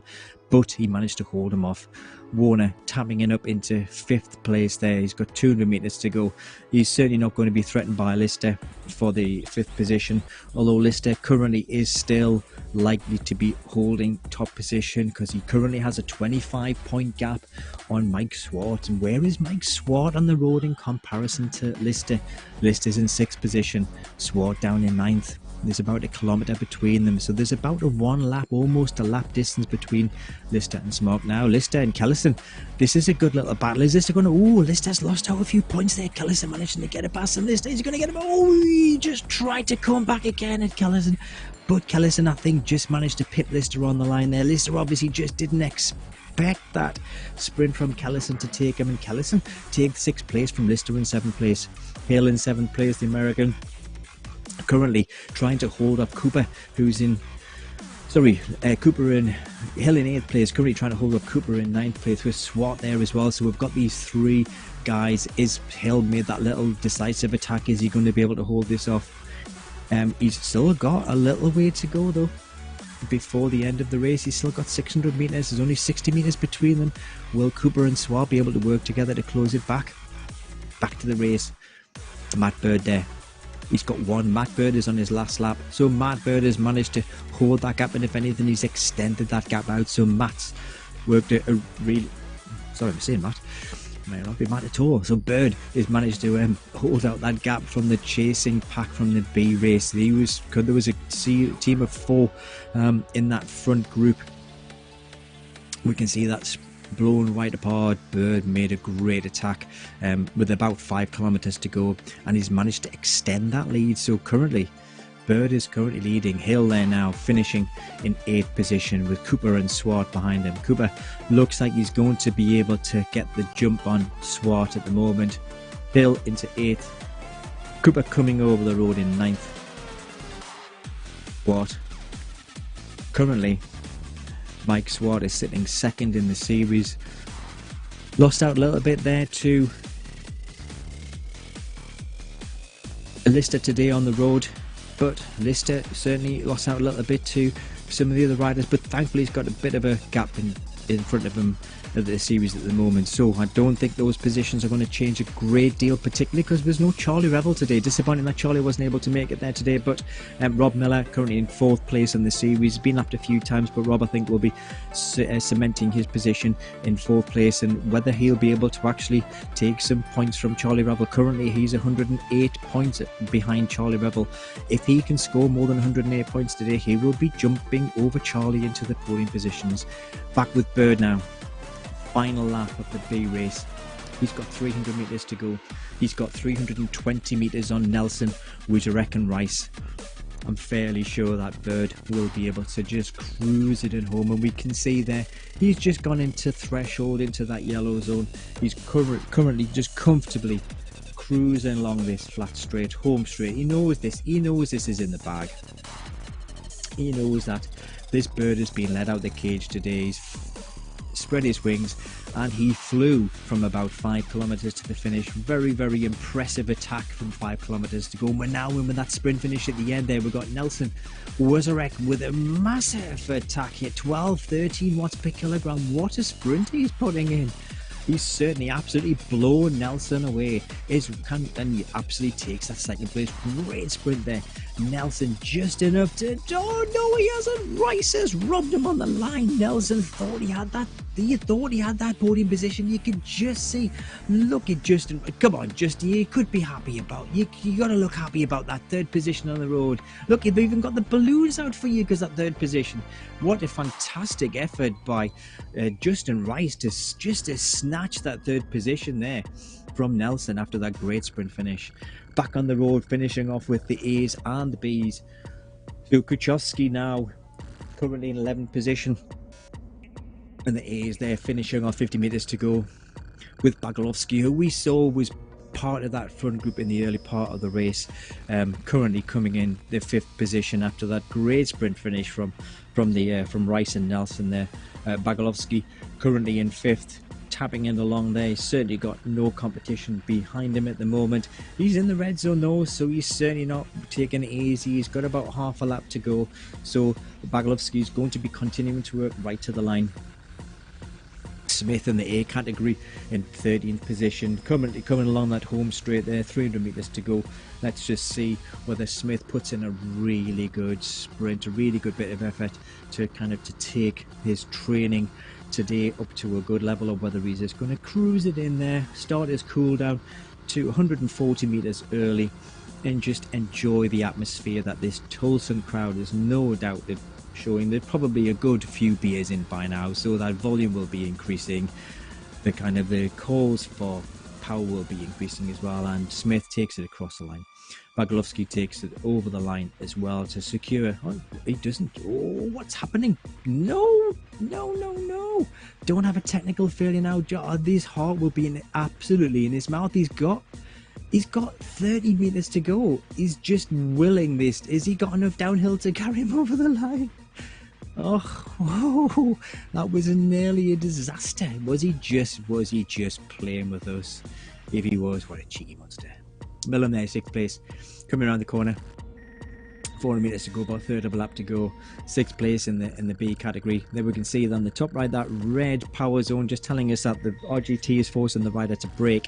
Absolutely pointless pedaling there, because you know that RGT will not apply any of that power to you when you're closing round those corners, as it makes you brake. Millen on the final straight, 6th position at the moment on the road, with Suharder, the Frenchman, behind him. So Millen looks like he's going to comfortably take 6th. And we can see on the top right hand of the screen all those little white dots, all those riders who are currently still out on the course. Suharder, very nice. Oh, nice jersey, nice bright jersey there from Suharder, France in 7th place. Kind of coming up to Smith, who he's obviously lapped a few times, or once or twice already, coming over the line in 7th place. And we will start to see these riders starting to come in. We can see down the field that these riders are just breaking up a little bit, and we can see the final results for the men B. Mitch Bird, great attack by Mitch from about 5 kilometers to go, really did very, very well. Certainly put the power down. I was expecting Resurrect, Rice and Nelson to be able to close him down, but to be fair, he spread his wings, caught the draft, off he went, soared away, and the other 3 were not able to close him down. Great finish though from Rice and Nelson. Nelson looked like he had it. Justin Rice, absolutely, as he should always do, 100% right to the line, managed to absolutely snatch 3rd from the jaws of Nelson, as Nelson came in 0.2 of a second behind Justin, just by easing it off on the line there, with Bagulowski, who worked really hard with the front group for the first bit of the race, just dropped off, but managed to hold his power going to keep his position and stay in 5th. David Millen in 6th position, and we were seeing the rest of the riders starting just to come across the line. We can see on the left hand side there, the screen, we can see all of the riders, the gaps are just increasing between them. We've got a nice little race coming up behind us. We've got a group of 3 with Hambrick, Brocco and Nelson there, so it'll be interesting. So Hambrick currently leading the B race standings, and Brocco currently in 3rd, so this is certainly going to be one for the points. Who's going to get it? Is Hambrick going to be able to do it? Brocco's going to be Brocco from the Netherlands taking the sprint finish with Hambrick, with Nelson coming in 3rd place. So these guys well down the rank, well down the orders there today, but probably good enough to be able to get enough points to be able to hold their position. Riston 14th there in the men's. So we can see all the way down we're getting these little groups coming in, and we're starting to see some of those gaps grow a little bit between the groups. We can see on the right hand side Suhard coming in 7th, but whether this looks like he might have decided not to have any vowels at all in his surname, whether that was by choice or whether that was by typo. Interesting. So let's have your thoughts about what the missing vowel might be in his name. Rob Miller from Race 3R, my home team, currently sitting 4th in the series, after being lapped a couple of times, currently sitting in 15th on the road. Certainly got plenty of air in front and behind him.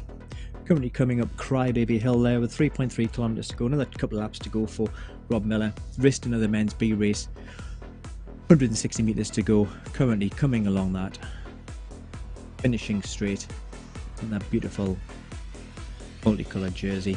That's a great finish there by Riston. Look at that red zone, putting that effort in that last little bit to actually cross the line with a good strong finish. Billing as well, 15th position, finishing strong. A good bit of red and yellow to show for his efforts today. So we're now starting to see these A and B guys starting just to roll in now, in ones and twos, little small groups and individual, really now starting to race their own race now. But as we can see, you know, some of these higher place racers not really showing up for the race there today, allowing some of these lower place racers to really pick up quite a few points, and we can see some change in the series. Currently the men's A race has 113 riders in the standings, the B race has 86 riders in the standings, so you miss one race and that can cost you quite expensively in any of these series that you're currently taking part in. Rob Miller, got about 2 laps to go. Aponte from America is currently just going on his last lap now. So all these riders still, look, Aponte there, still hitting the red zone. Miller's in the blue zone now. He knows that he hasn't really got anything to race to. Rob will be saving himself for some of the other series. A lot of these riders that we see racing in the Echelon Racing series will not just be racing in 1 or 2 series. They'll be using a lot of these fantastic RGT racing series to look in many of them. As we can see, all these racing series are growing across the platform. All of the big racing teams are creating their own series, pulling these races in, and they are attracting a really good, dynamic racing crowd, because the dynamics, the race dynamics in RGT are so realistic and they are so good.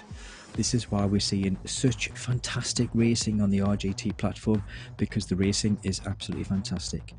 So let's have a little look at the final, the standings so far in the races so far. So how is it panning out? So men's A. So finishing today, what a great race we saw there today, and as we thought we'd see some great attacks, but we saw that last little bit on the men's A race. We had that final 4 going into that final lap.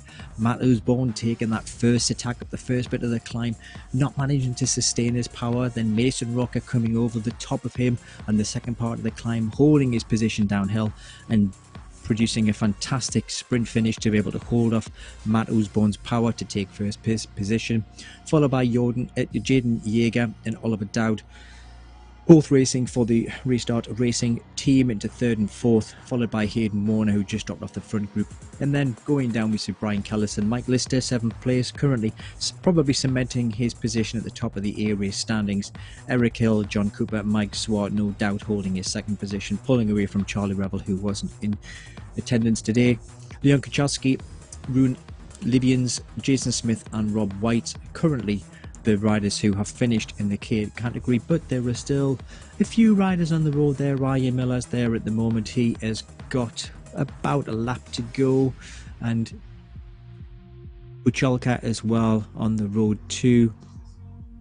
Let's look at the B race finishing standings as well. Let's see who finished there. Mitch Bird, who, very different to both the ladies and the men's A race. Mitch decided to make that really decisive attack, about 5 kilometers to go. Fantastic effort, managed to make that stick from the chasing trio of Wazarek, Rice and Nelson. And we saw an absolutely superb sprint finish there today between Justin Rice and Richard Nelson. Richard Nelson thought he had it on the line, 10 meters to go. Justin Rice, head down, eyes closed, backside up, power down, managed to take it on the line by probably a photo finish to get the 3rd and final podium position.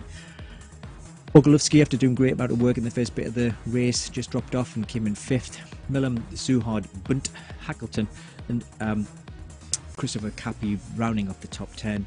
And then we see the actual race for the series really picking up there. So Brock who currently is sitting 3rd in the B series, just managing to hold off or take the win to Marion Hambrick, and that little sprint up between the two, and Brock just providing that little bit more power at the end there to be able to hold off Hambrick, who's currently leading the B race standings, with Moira Nelson, Riston, Billing, Haynes and Aponte with the current riders who finish. And we can still see some of those B riders still on the road. We can see all the way down to P26 at the moment, so there's still a few riders still ticking away. They will continue to race their race, and they will be continuing to pull in points for their team.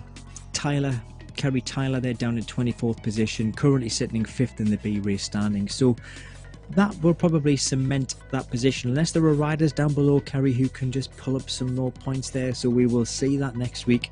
We'll see some of the other B riders coming in there now. Brennan Nelson, Gary Little coming in 18th and 19th as well. And Borders is our 20th rider in a row. We'll see Borders through to the end of this race. And then we'll see the final standings in the paracycling as well as the hand cycling, just to remind us what the results were there too, before we wrap up for today's fantastic race. And I can certainly agree, all of these 5 races have had something really exciting to show for them. The ladies with technical failures causing problems, and then fantastic responses as well from Kate Ouellette to chase down Eve Marie Dora. In the A race, we saw a really very strong ride by the front 4 with a fantastic sprint finish at the end.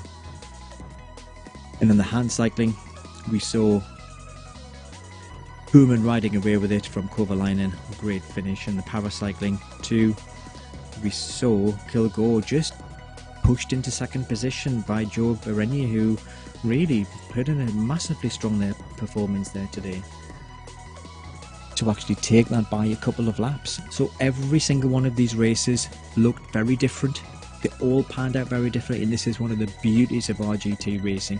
Even though we had 5 races, same course, same efforts, every single one of them had very slightly different stories to be told. Every single one of them was a brilliant story, and I am fairly sure that we will see very similar things next week when we have the pros attempting to read the same course next week. We can see Tulsa Tough there, 22nd of January. This is where we will see the pros. So come around next week and join Brad and Lauren for commentary to see the pros tapping it round. We will see some of these community races, no doubt, in those races as well, mixing it up with the pros on the same course. That puts them that advantage. They know what this course has to bring. They know what can happen in these races. So that does give the community races that little bit of an advantage, because they just know what to expect. And that's probably why we're seeing some of these community riders doing so well in the risers. And currently at the moment in the pro race, we've got Lister, Swart, Revel and Blodgett all competing in the men's pro races. There's only Rob Miller, who of the Community League, who isn't currently competing in the Pro League. And in the women, we're also seeing Jackie Godby and Gabriella Sherman competing in the Pro League. So next week we'll see the Tulsa Tough for the pros, and we can see those beautiful vista of RGT roads, the magic roads. We can just see how that pans out in the Tulsa. No doubt the Tulsans will be absolutely thoroughly enjoying their 3-day festival at the moment, even though we're 5 months early. But we brought that to RGT today. We've seen 5 fantastic races: the women's, the hand cycling, the paracycling, the men's A and the men's Bs. Some fantastic racing all the way around, great entertainment, great activity, great power, great efforts. So thank you very much for joining me today. Thank you to ZMS for the broadcast. Yet again, brilliant work and fantastic work by all the cycling. And we will hope to see you next week for the Pro Series, but also tune in for some more ZMS broadcasts as the week goes on for more brilliant RGT racing.